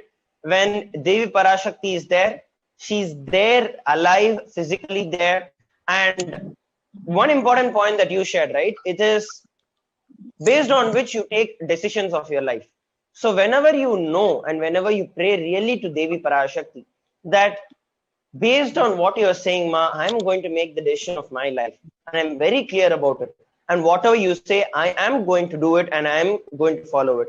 When you actually bring that cognition into yourself, and when you actually inculcate that deep devotion, and you're very, very strong, very clear that yes, the moment you say, I am going to do it, Ma, that powerful cognition, without postponement, without anything else, as that is the highest priority. With that space, if you just sit with that feeling connection, with that sincerity, if you just sit, and as Mukund shared, the deep prayerful mood, a meditation, a deep prayerful mood that yes, whatever you say, I am going to do it. With that deep prayerful mood, If you sit and just make a declaration, you will see the Devi Parashakti response. So thank you very much once again, Mukund, for joining us in this particular sharing today. Thank you. And yes, so for all our viewers, we had a beautiful sharing from Mukund, where he shared about how at this very age of 22, he finds the purpose of his life, and he's had already 3 readings, which are very beautifully flowing with each other, and he's able to see how his life beautifully evolves. And one thing that we can understand from his life is that how whenever you have something as the priority, and when you understand that whatever Devi Parashakti says is the only priority, you are not going to delay when she is going to reveal a solution. That sincerity and that commitment towards Devi Parashakti, when you have that, you will see that whatever you ask Devi Parashakti, your questions will be answered. So now we are going to be looking at another very beautiful participant. We have with us Peter Bloomfield Aya, who is joined in. Nithyananda Maya.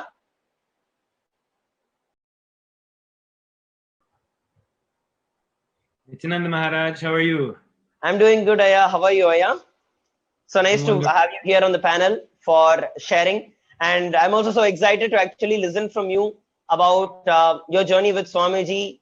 And just for all of our viewers also, maybe you could give an introduction about you, what you were doing, how you got connected to Swamiji, and your experience with Swamiji. After that, we'll enter into the Devi readings itself. Okay, sounds great. So I met Swamiji in the physical in 2014. And for those who don't know me, I'm a physician in the US, and I had a very conventional college, medical school. I went to a very, elite medical school and a very, very conventional, strong residency program. But during my training, residency, I started to have kind of spiritual awakening and really Kundalini awakening, but I didn't know what that was or what to do with it. It just made life really interesting. And then shortly after finishing my training, I had a lot of time, and I was able to really dive into, I knew there was a spiritual thing I had to find. And I ended up having, a bunch of intense experiences, and then experiencing all kinds of different spiritual paths. And then I had a woman I was dating, and she was a devotee and disciple of Swami Nithyananda, and she was just blissful all the time, whereas I was not necessarily like that, and energetic all the time and all that. And finally, at a certain point, I said, "Okay, fine, let me meet this guy." And then I did it was just a brief program, and he gave me the exact message I needed to know, that I needed to go to India. And then I went to India, and I saw him there, and I'll never forget the moment, the first time I was just sitting lotus style on a table in the hotel lobby, and Swamiji walked in with some of his sannyasis, and just my whole being smiled, like to the core of my being was just a big smile. And it was like, oh, finally this has happened. So that was 2014 July, and since then, I've just been, as intensively as I know how to do, seeking to connect with Swamiji and go to higher consciousness and do the thing that we came here to do, you could say. Wonderful. I actually very much relate with what you're sharing, and I'm sure for so many people, the first experience with Swamiji, and as you're saying, it's actually beyond any verbalization or any logical understanding, but there is some kind of like a happiness, a fulfillment, just when you actually, it's like you just found what you are looking for and longing for such a long time. Yes, I can actually very much relate with what you're sharing, and I've also seen this with so many people. So yes, go ahead. And then yes, go ahead. You can continue your journey with Swamiji. Well, I'll just say, since then I did all the programs I could do, which was many of the programs. And then, still now I'm involved in the temple and all that. But sort of relating to the Devi darshans and the Arulvak, my kind of core questions are with this intense desire, this intense tejos, the burning desire to go to higher consciousness. How do I do that? How does that look for me? Am I to become, go wear orange and go to Adi Kailasa? Am I supposed to stay in California, Kapilaranya? Where does it go from here, right? And so I became a Yajaman, SJP Yajaman, and so I have just been expanding in every way. But I've always had the question, how do I get, what is the next thing, particularly at this time? Should I be here or should I be going somewhere else? And so I had a feeling inside like I knew, but that was the first question I asked. It was really what should I be doing? Where should I be living? Should I be trying to get to where you are now, or what should I be doing? And so basically the answer was stay where you are in California, but at some point soon I'll call you to Maha Kailasa. So you can't get much better answer than that. Awesome, yeah. And how was it that you felt at that point in time when actually Devi took your name? It's just so, because it's in Tamil, right? Maybe you know Tamil, right? I don't know Tamil. Maybe exactly. knows Tamil. I don't know Tamil. But it doesn't even matter. As soon as that being acknowledges this being, then it's not like I could listen anyway to too much, right? It's just the being in the receiving space of a being like Meenakshi, like ParaShakti. It's so profound. It's so beyond words, and it speaks from the DNA to the DNA. And the tone and the message and what it needs to be conveyed is so beyond words. So it's just a really amazing experience. It's really obviously indescribable. So it was wonderful, and in this case it confirmed kind of what I thought, and it gave me something really fascinating and exciting to look forward to. One thing I feel I should share, Maharaj, if you don't mind, is that these darshans have been happening frequently recently. Exactly. And I'm an emergency physician, for anyone who doesn't know, and sometimes I'll be working when the darshans are happening. And if possible, I try to like have some of me be aware of it or have the phone on or something like that. But in the emergency department, it's very unpredictable. You don't know what's going to happen, and I'm usually very busy. But what I'll notice, sometimes I'll get caught up with this patient and that kind of thing. But I'll be like, oh my God, suddenly I'm extremely blissful. What's going on? And then I'll be like, oh, suddenly I have this intense feeling of love for everybody in the department, all the nurses, all the staff, everyone. I just feel the intense harmony and love. Like, oh, suddenly the whole matrix of medicine is opening up so simply for me, and I can so easily handle this. And then I'll be like, oh, now I'm in oneness. Now I would be like falling into Turiya space. And then I'll say, oh, Swamiji must have come on, right? The darshan must be happening now. And then I'll look and I'll find out, yeah, that's exactly when the darshan was happening. So even if I'm not on the Zoom, that energy is so strong, it affects all the beings that are connected with Swamiji. And that space of oneness opens up for all of us. And it always, from the time, and the shift is just amazing from that. Beautiful, yeah. Actually, there is such a powerful experience that you shared where it doesn't actually, what actually matters is your feeling connection with Devi Parashakti. So the moment you actually just get connected with Devi Parashakti, of course, it's her love, as Swamiji always says, it's his love that comes into us and reflects back as love towards him.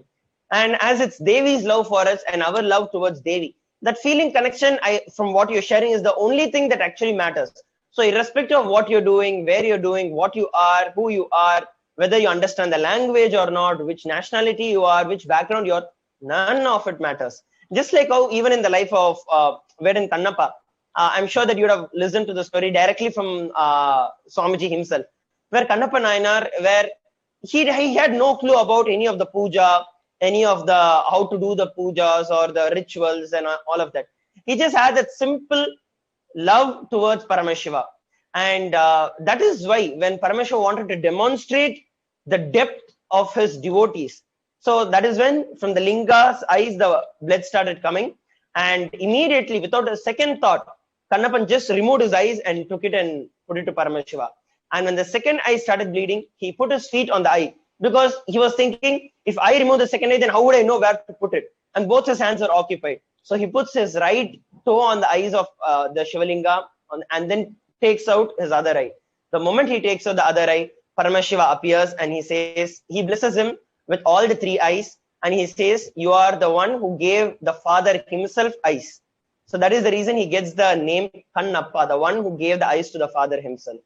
So just like how you were sharing, right? It doesn't actually matter. What actually matters is that feeling connection and your love towards Swamiji. And that space that you are like, whatever Swamiji says, I'm just going to do it. So that is a very, very powerful space to actually be in. And if you can also share about two things that I would like to listen from you, Aya. One is about being an emergency physician at this point in time, and how the COVID is actually, the pandemic is out everywhere. And especially in some of the countries, it's very severe. Some of them are experiencing the second, and some even the third wave has started. Among so much of powerlessness and insecurity, and actually so much of death and suffering that is going on, how are you able to stay unaffected? Like, what is your experience of, does it even affect you in any way? How do you feel about yourself, and how are you able to relate with others in that particular aspect? Well, that's a good question, Maharaj. Surely it's been a very interesting year to be an emergency doctor. And, you know, I have all different friends that are terrified to even leave their house because of COVID, and other friends that think COVID is just make-believe and it's not even a real thing. And I can say in Los Angeles, we were completely slammed with COVID.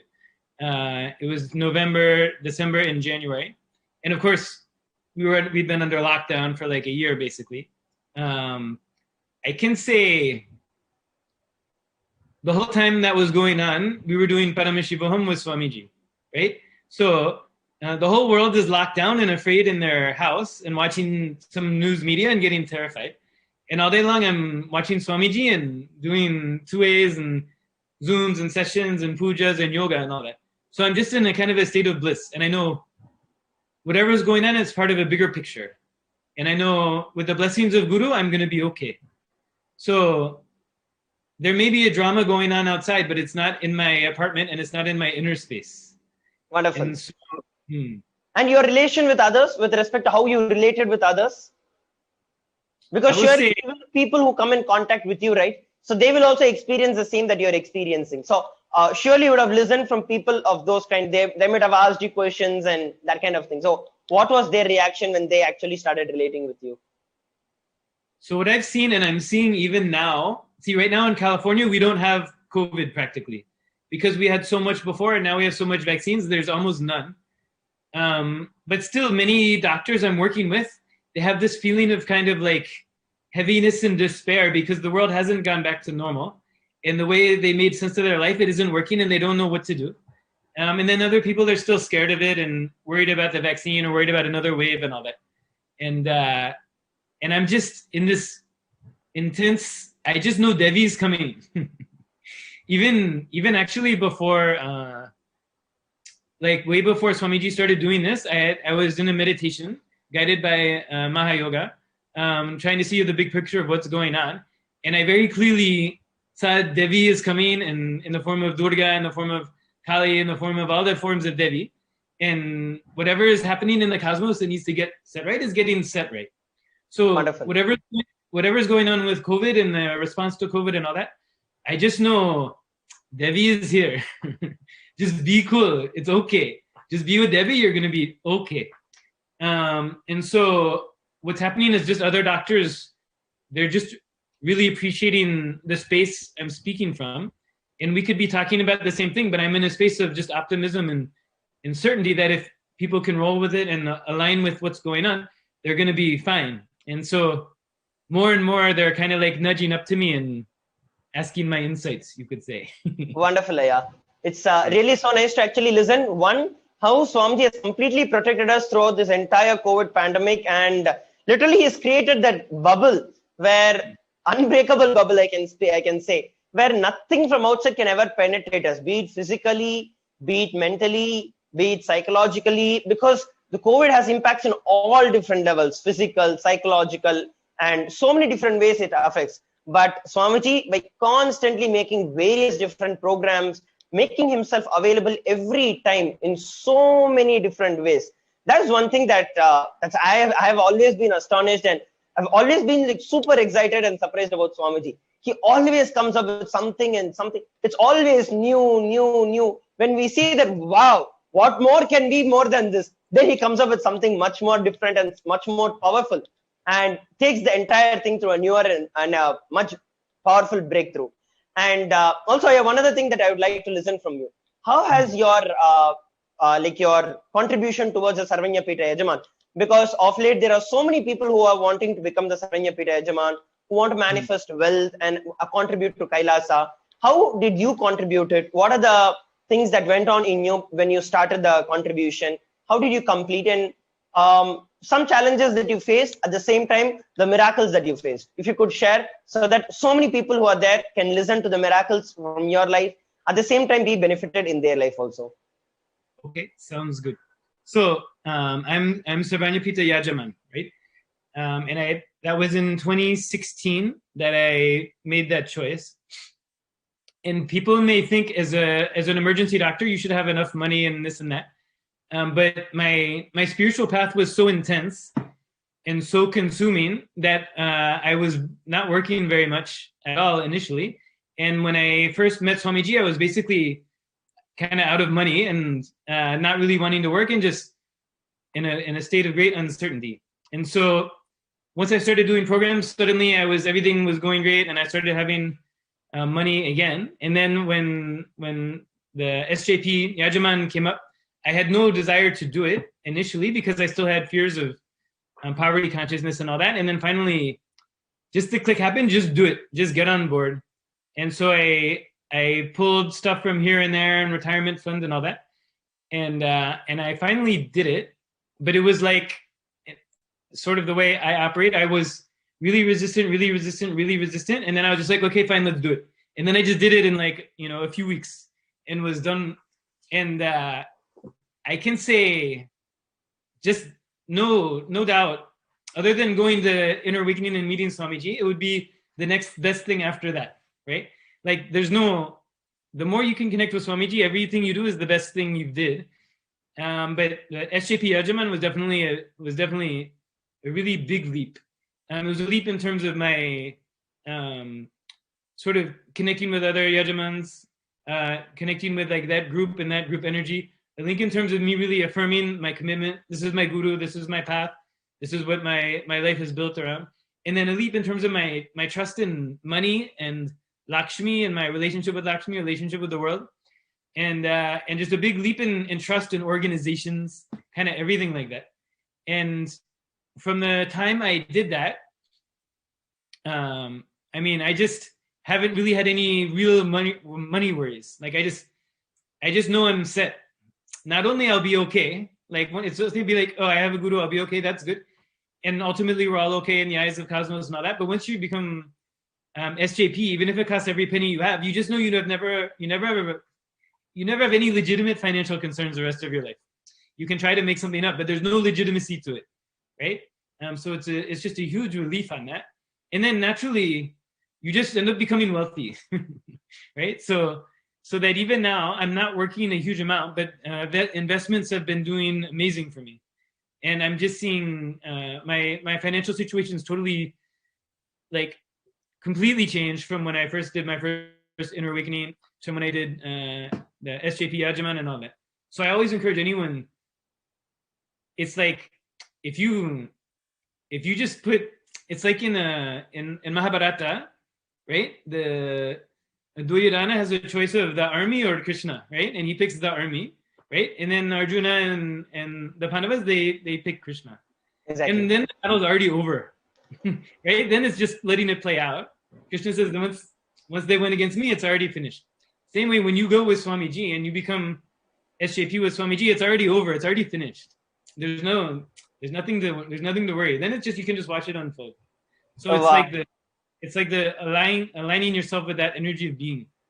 It's just moves. And then even knowing that money then is going to support other people getting exposure and getting the possibility, and monks like you being cared for and having everything you need, and the raising of, it's just a slam dunk. I don't know what to say.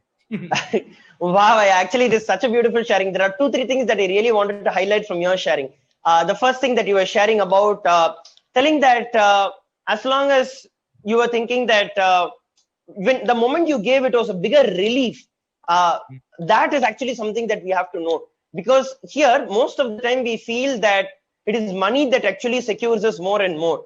But actually, from what you are sharing, it's like the moment you gave, you felt a burden is released from you. Actually, that is the truth, because the moment, the most of the time we all think that we have to accumulate a lot of wealth and then we need to save it for a future. It's not, saving is not wrong, but unfortunately we get caught up in the rut of just creating more and more and more and more money, thinking about the future security, destroying the present that we have. So there is so much of negativity that gets built up, unnecessary stress that gets built up, unnecessary physical health problems that gets built up, with respect to just earning the money, which you're probably going to be using for the problems that you'll get because of earning money. So the moment you actually drop that powerlessness and when you actually take the leap, right, as you told, the purpose of my life was very clear. I was grounded. I understood that Swamiji is my life. I understood that spirituality is my life, and this is what I chose. So that certainty became very powerful in me. Actually, that is the most powerful thing that I feel that as a person in our life, material wealth is nothing but something that you've worked for and you've achieved. The moment you are able to use that for something, in whichever you use it, that becomes a reality in you. Like how Swamiji says, if for a person, maybe playing cricket was the highest thing, for his next generation, he's going to build big stadiums and leave. Same way, whatever you think as your life, you're going to invest everything that you have into it. So when you're actually doing the Sarvanyapita Yajaman, as you shared, you took from the retirement investments, you took the loans, or from every different possible way, you actually pulled it up and you made the Sarvanyapita Yajaman offering done. You did not wait that things have to happen, let everything come, let me start having overflowing abundance, let me have like $1 million, then I'll contribute it. No, you never had that kind of a thing. You decided whatever is there, let me put up everything that is there and let me do it. And actually that is one of the most powerful things, because you wanted to assure yourself that this is my life. So I feel that even some of the people who are stuck out there, it is not that you do not have the money, but like how you shared, it's only a mental block. The moment you take that leap, that whatever is said and done, I am very clear this is my life. Then as you shared, everything will just align in place. And the moment you offer, you will just see that those incompletions, the stress, the various other things, insecurities and everything that is related to the wealth just drops. So the moment the incompletions drop, intelligence flowers, and as you said, you are standing today at a much powerful financial status than ever you were before. This is one thing that I wanted to share with all of our viewers from your life.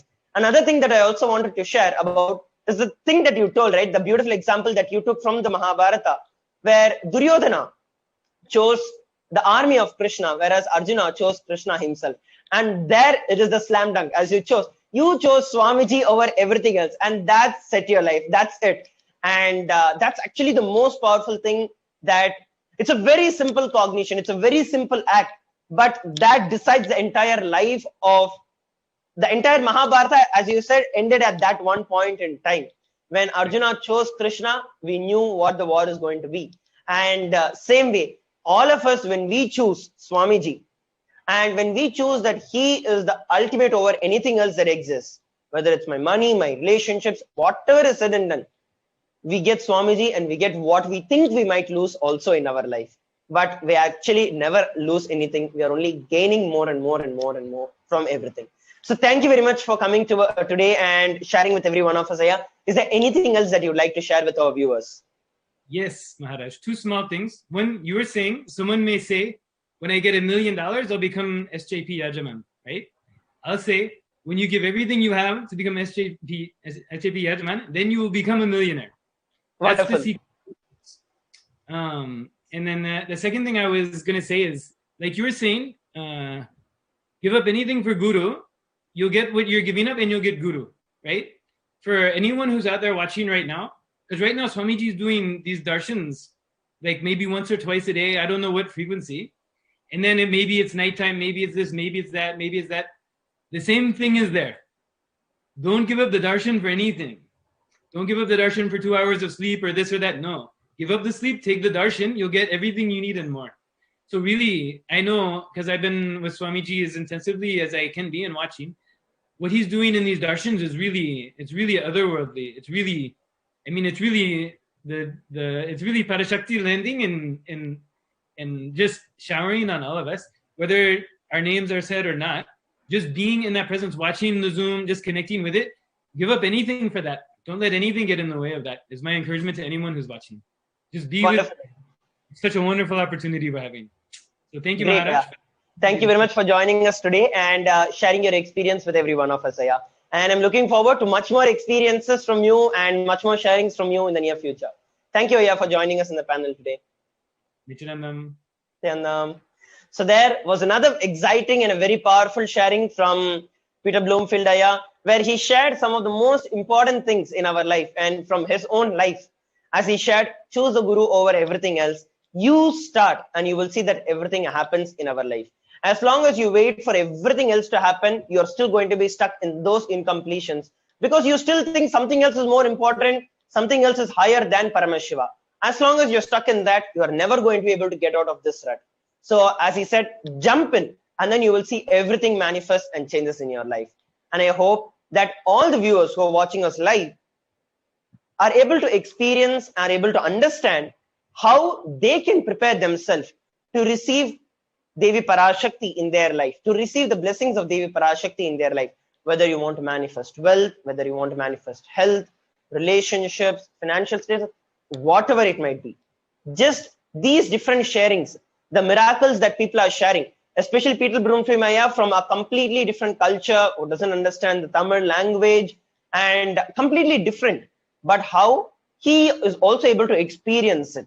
And irrespective of who you are, you just have the experience. So all that you have to do is make yourself available 100%. Do all the different things that are being said, whether it is the meditation, whether it is the offerings, whether it is the processes that we are doing, whether it is just listening to these beautiful sharings, just make yourself 100% available, because Swamiji is making himself completely available to all of us just by his grace and compassion, embodying all the gods and goddesses, literally like how we are having like 2 darshans every single day. And Swamiji is stretching himself just for each and every one of us, bringing all the gods and goddesses of Kailasa to write in our bedroom, to write to our rooms, to our cars, to our offices, wherever we are. So the least and most that we can do is make ourselves available and do everything. Give your 100% participation in everything. Don't think that something is higher, something is less. Everything is equally important, so you receive the most of Devi. So now, with that, we are going to move over to the next segment of today's Bhava Samadhi Darshan. We are going to be seeing how we can connect further, more deeper with Devi Parashakti. I now welcome Sri Nitya Mangalananda Maharaj to take us to that segment. Nithyananda Maharaj.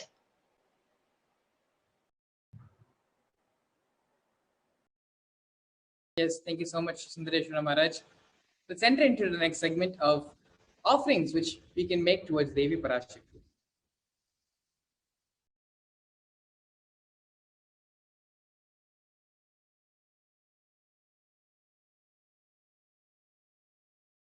So the significance of offering, as Sundareshwara Maharaj beautifully shared, the science of offering and giving back is a very beautiful way to open ourselves up and to be receptive of what the master can, what the divine can give back to us.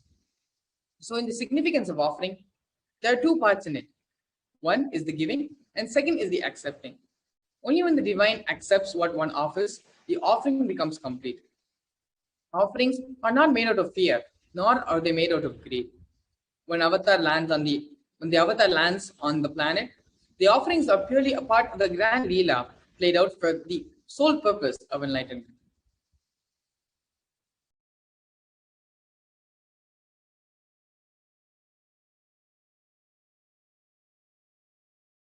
Here we have the Dhyana Shloka of Devi Parashakti. Induni bhavedagaravanhina yanam syat pankajavara bhaya jabakshara yuktam angahima bhushana vichitravasanam syat tungama kutojjvala manonmaniswarupam. The meaning of this Dhyana Shloka: with the moon-like face, holding the Vedas in one hand, with fire in the eyes, with lotus flower, the grazing and blessing hands, and with one hand in the Japamala, beautifully decorated with jeweled ornaments and wonderful clothes, her shining crown. Her name is Manonmani. Dhyaye Devim Trinetram Shashini Bhavadanam Vedahastam Dhadanam Sevye Padmam Varadam Apare Jap Bhayam Chakshamalam Divyaira Bharanair Vibhushitatanam Brahmadibhif Pujitam Devi meva manonmanim pratidinam kamarthadatrim shubham.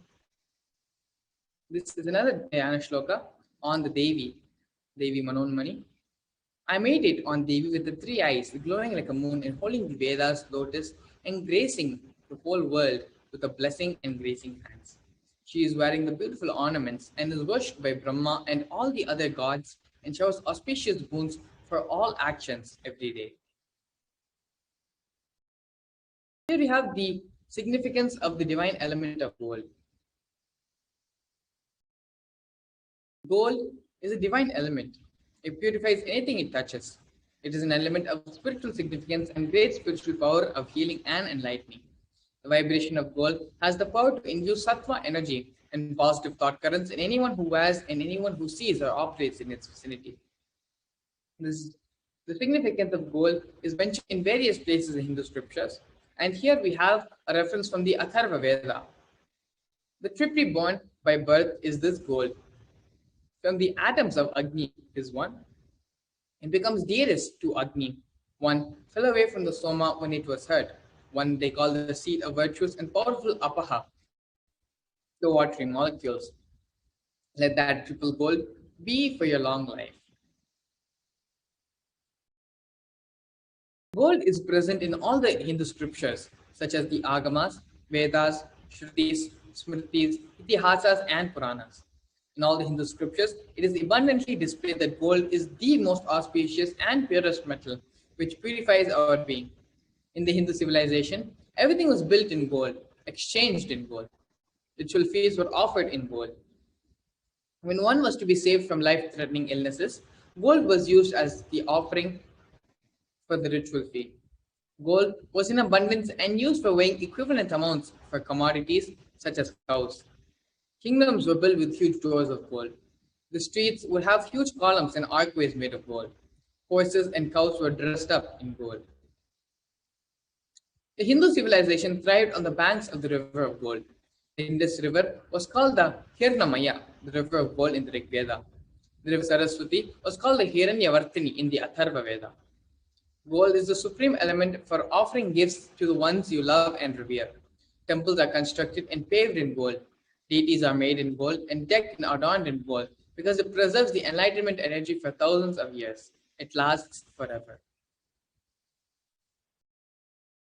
So here we have the first offering to Devi PARASHAKTI, which is the E-Hundi offering, which you can offer at any amount as per your wish. Bhakti Priya Bhakti Gamya, Bhakti Vishya Bhayapaha. Devi is fond of true devotion and is realized through true devotion. She can be won over through true devotion. She removes all fears. If there is any fear in the mind of the devotee, Devi is sure to remove that fear. It is stated that Devi likes to be worshipped in autumn. Here it is meant that autumn of our lives, when the thoughts turn more and more inwards, the role of the divine is known and understood clearly. The need of Devi worship becomes stronger. The next offering which we have is the Sankalpa chanting, which is placed at $1 US. The goddess enchants the universe and she herself gives birth to this universe. The goddess, being prayed without interest in anything, gives that knowledge that leads to salvation and gives birth in materialistic sense.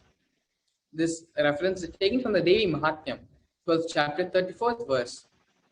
Offering of the Sankalpa mantra, the conscious resolution, blesses the person offering with all the fruition of all desires and wishes which he is yearning for.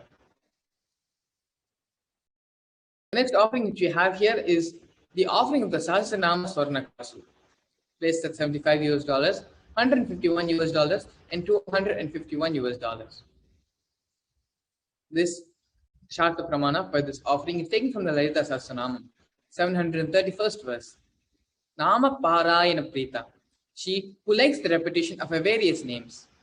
This is the offering of the 1008 names to Devi PARASHAKTI. It is a very special and unique archana offered to the Mahameru of Devi PARASHAKTI. Offering a gold coin inscribed with each of those 1008 names and receive the blessings to have the Ananta Kalyana Gunas, which are all the divine and auspicious qualities of Devi PARASHAKTI. To make any of these offerings, All you need to do is visit tiny.cc/Devi-offerings, and all these offerings will be listed there. You can go and select which offering which you want to offer to Devi Parashakti and make the offering. The next offering which we are now going to be going over is the offering of the Mukta Anguti, which is a finger ring with a pearl in it. This offering is placed at 3 different prices: $251 US, $501 US, and $750 US. I bow to the goddess Meenakshi, whose crown has garlands of pearls and the face shining like a full moon, who has anklets that are studded with gemstones and has small bells, who is shining like the splendor of lotuses, who grants all the wishes, the daughter of the mountain, who is worshipped by the goddesses Vani and Rama. I remain ever bowing to the goddess Meenakshi, the ocean of compassion.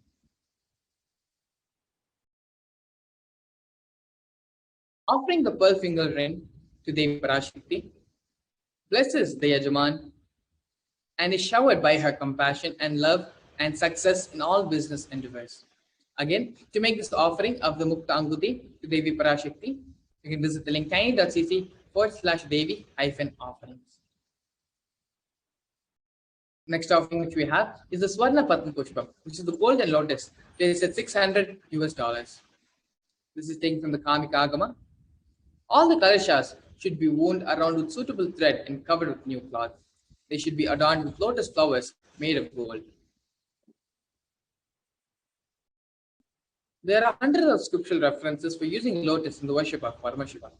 Almost everything in worship of the ultimate involves the consecration of deities of worship or meditating on the mudras and asanas used during worship, involving the lotus flower, lotus leaf, lotus pericard, lotus petals. The lotus is a divine flower. The Shakti of Paramashiva is also called a lotus. The base of the Paramashiva Linga is the lotus. The disciple of Paramashiva is considered to be a lotus about to bloom.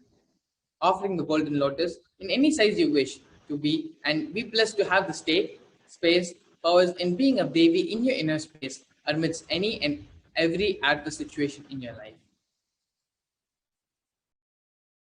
The next offering which we have to Devi Parashakti is the Swarna Metti, or the golden toe ring offering, placed at $750 US. You, whose brightness from toenails destroys the darkness and ignorance from the minds of your devotees who prostrate at your feet. Offering the toe ring to Devi Parashakti, adorning her sacred feet, blesses the Yajaman to be in constant gratitude for receiving her blessings in even the most difficult aspects of life.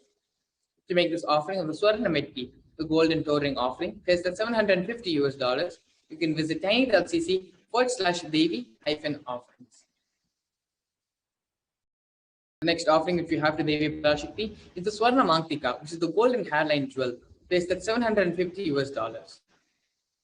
She who makes nectar flow in all of our nerves from the Sahasrara, she who gives the very pleasant experience of the ultimate. The Mangtika represents the nectar flowing from the Sahasrara chakra, which is completely and fully open. Offer the Mangtika to Devi and receive the blessings of achieving the blissful state of overflowing gratitude and space of complete completion.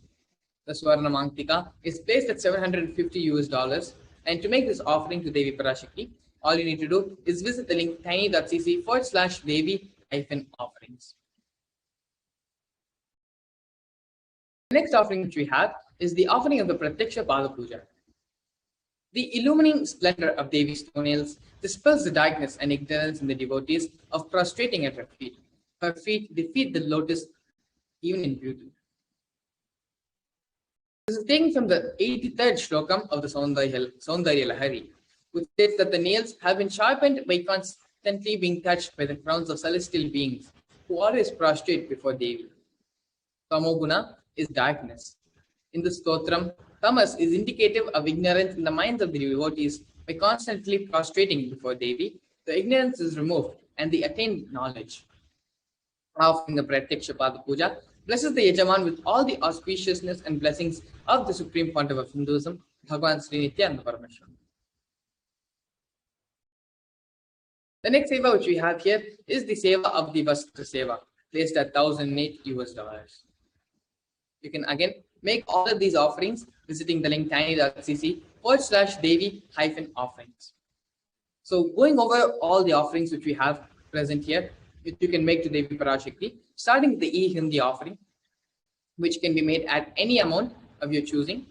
The second offering is the offering of the Sankalpa Mantra, the conscious offering of the conscious resolution, placed at $1 single US, followed by the Devi Sahasranama Kasu, the pure gold coins, each with one sacred name of Devi from her 1,008 names.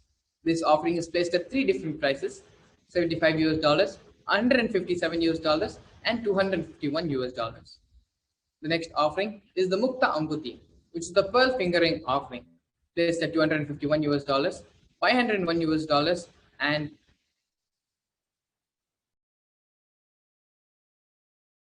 $501 US and $750 US. We also have the offering of the Swarna Padma Pushpa at $600 US, $1,200 US, and $1,800 US. The Swarna Meti, which is the golden door ring offering for Devi, at $750 US.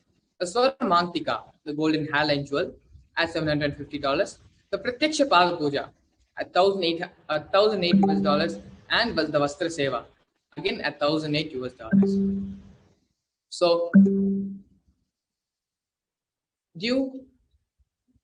So these are some of the offerings which you can make to Devi PARASHAKTI. To make any of these offerings, all you need to do is visit the link tiny.cc/Devi-offerings. And now we're going to be having Sundaresha Maharaj again joining us back to talk about the super chat feature in YouTube and how you can make your offerings just immediately and instantly through YouTube super chat.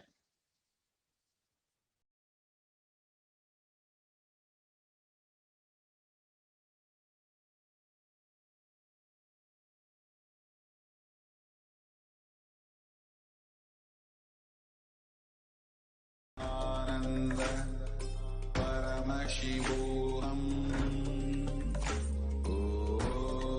Nithyananda. Each Bhava Samadhi Darshan is a spiritual treat. Enjoy. Spiritual feast. Enjoy. Don't miss it.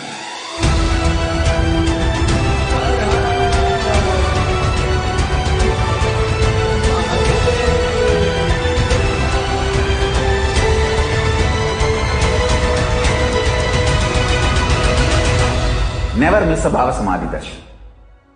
Enjoy PARAMASHIVAM, which is introducing and making you cognize the cosmic principles and cosmic beings. The state of Paramashiva, space of Paramashiva, powers of Paramashiva, being of Paramashiva. There are some great spiritual sciences unique to Hinduism. Subtle, otherworldly, but definitive sign.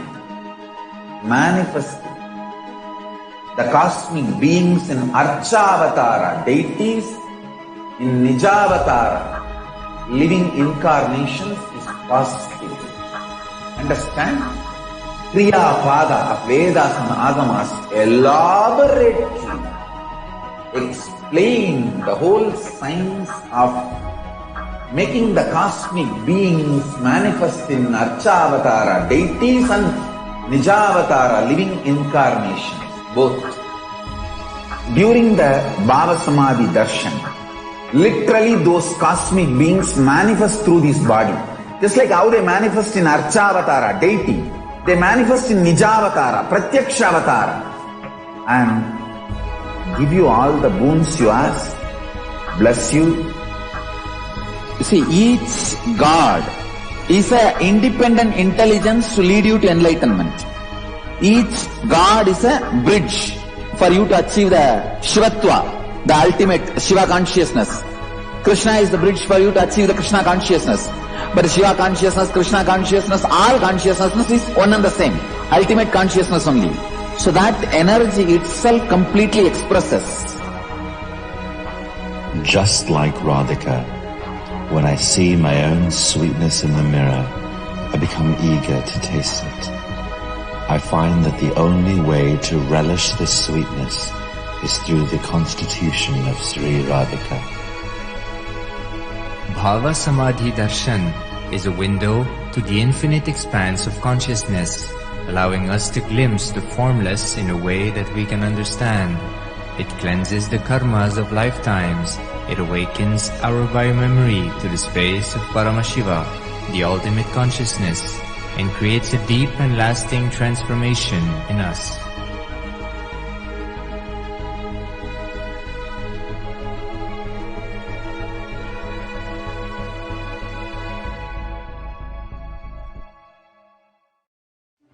One or two times have Ganapati Darshan, Venkateshwara Baba Samadhi Darshan, Devi Baba Samadhi Darshan. By third time, fourth time, you will see every prayer you are asking those beings, Ganapati or Venkateshwara or Subramanya or ParaShakti. Simply those prayers become reality, and the relationship between you and that cosmic beings built.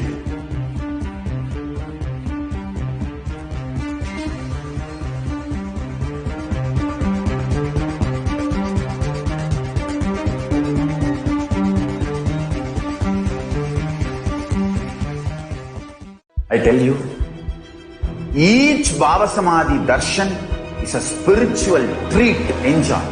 Spiritual feast, enjoy. Don't miss it.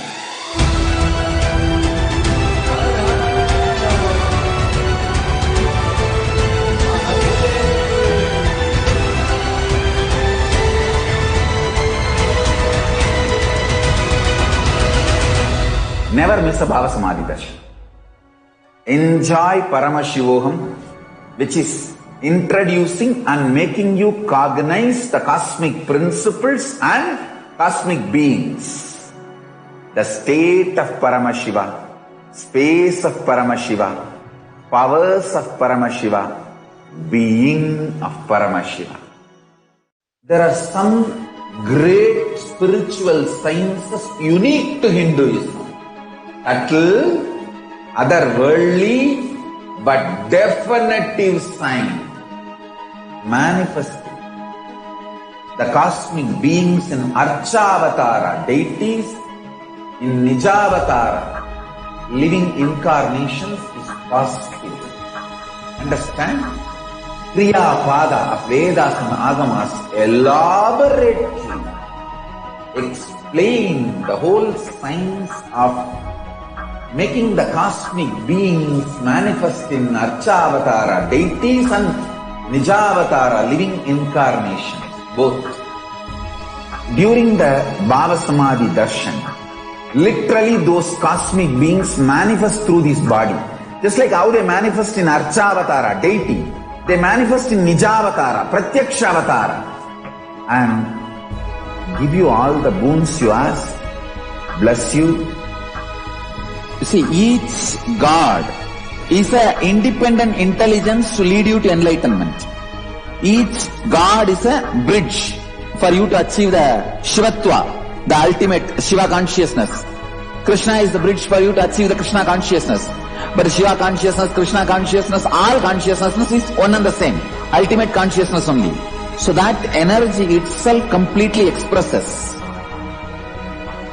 Just like Radhika, when I see my own sweetness in the mirror, I become eager to taste it. I find that the only way to relish this sweetness is through the constitution of Sri Radhika.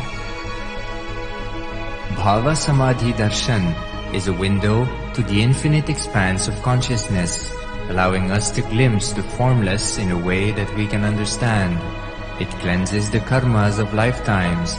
It awakens our biomemory to the space of Paramashiva, the ultimate consciousness, and creates a deep and lasting transformation in us.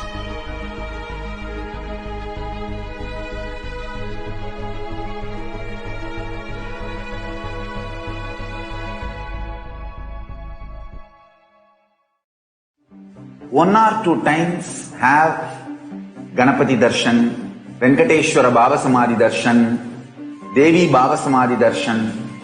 By third time, fourth time, you will see every prayer you are asking those beings, Ganapati or Venkateshwara or Subramanya or ParaShakti, simply those prayers become reality, and the relationship between you and that cosmic beings built.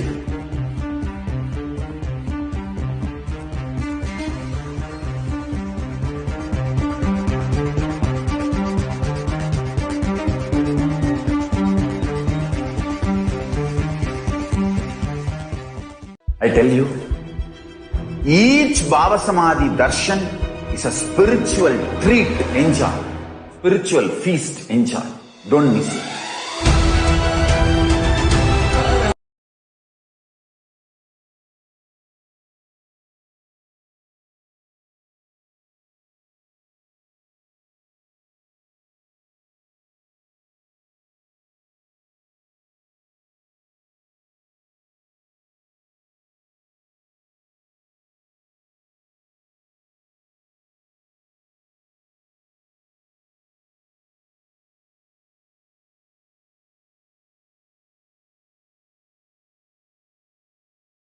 There are some great spiritual sciences unique to Hinduism.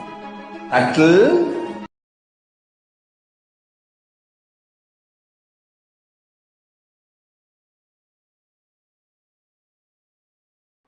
Yes, Nithyananda everybody. Sorry for the technical glitch.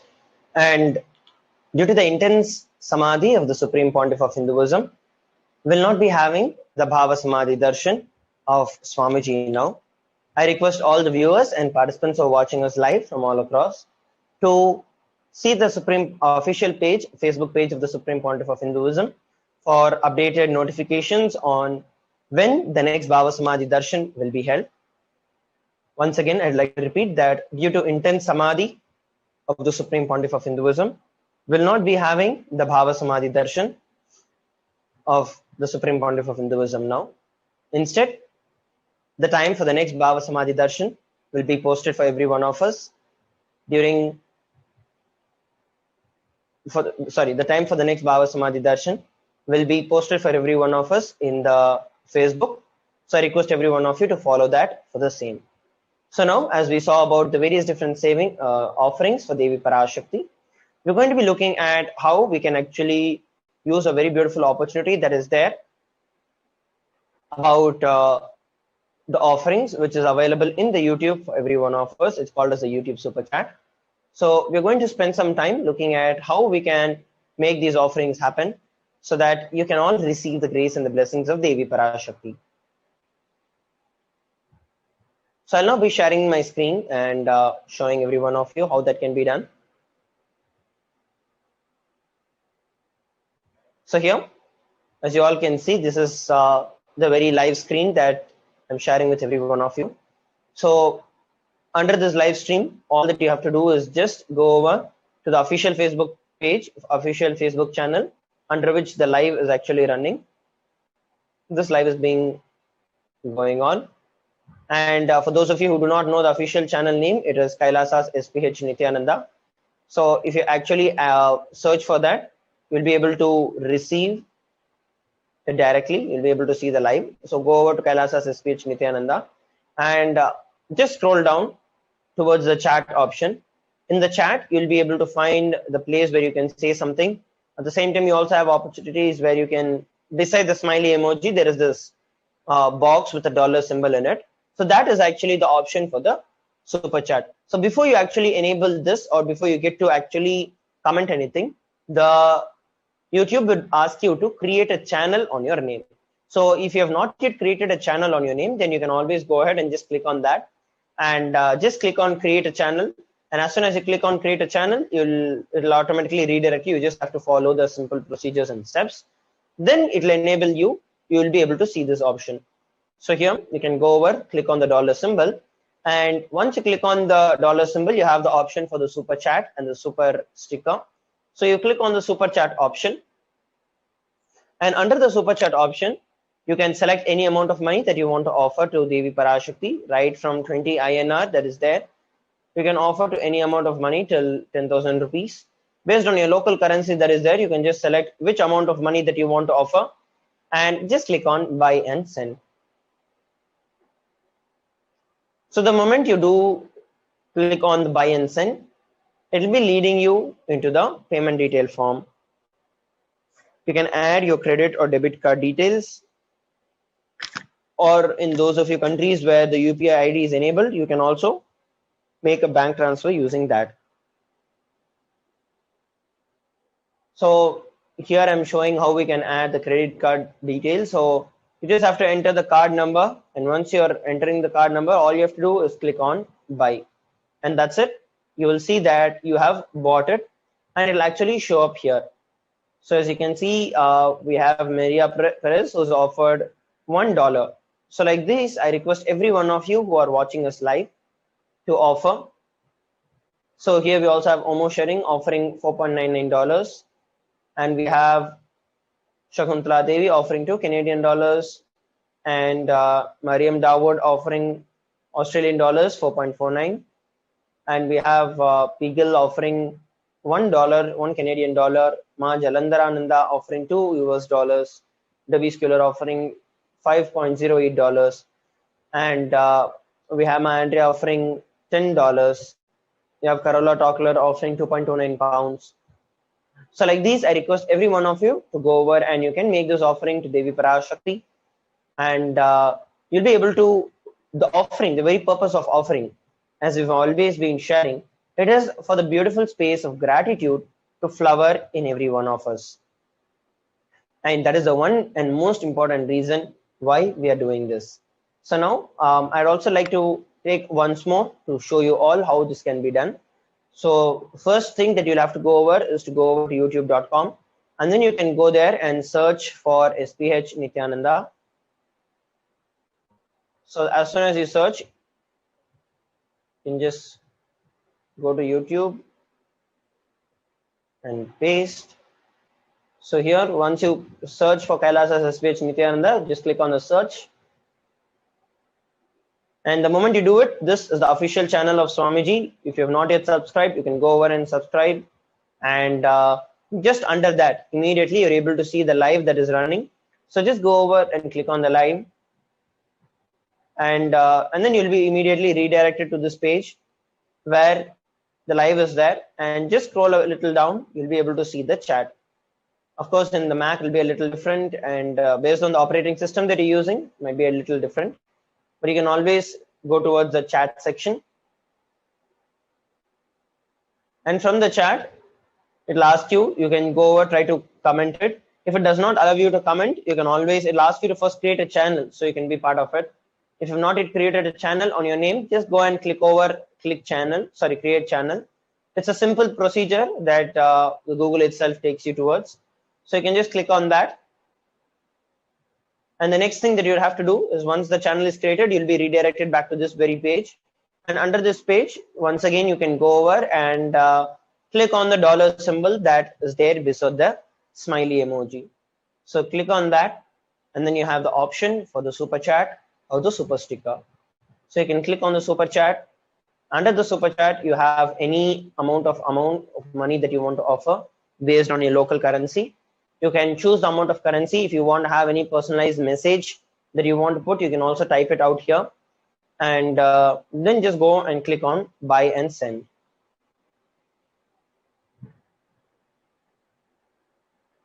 So as soon as you click on buy and send, there's an option where you can add the credit or debit card. And there's also a local option that is available of using the UPI ID. So you can choose either of these, fill in the card details and click on buy. As soon as you do it, you complete your purchase and your offering towards Devi Parashakti is completed. As you can see, this is how it would appear. We have Vicky offering $3.99 and Nisha Bahadur offering 10 pounds. So thank you very much, Ma, for your offering. Thank you everyone for those of you who are offering. And yes, so now we're going to be looking at the next particular thing, which is maybe I'd give a few more moments for all of you. Those who want to offer to Devi Parashakti, please take a few moments to offer to Devi Parashakti. And then in the next segment, we'll be looking at how we can offer. So those of you who want to offer for example, the Pada Puja or the Vastralankara Seva, the Kasamala, or any other offerings that we saw, we'll be looking at how we can do it. So take a few moments right now so that you can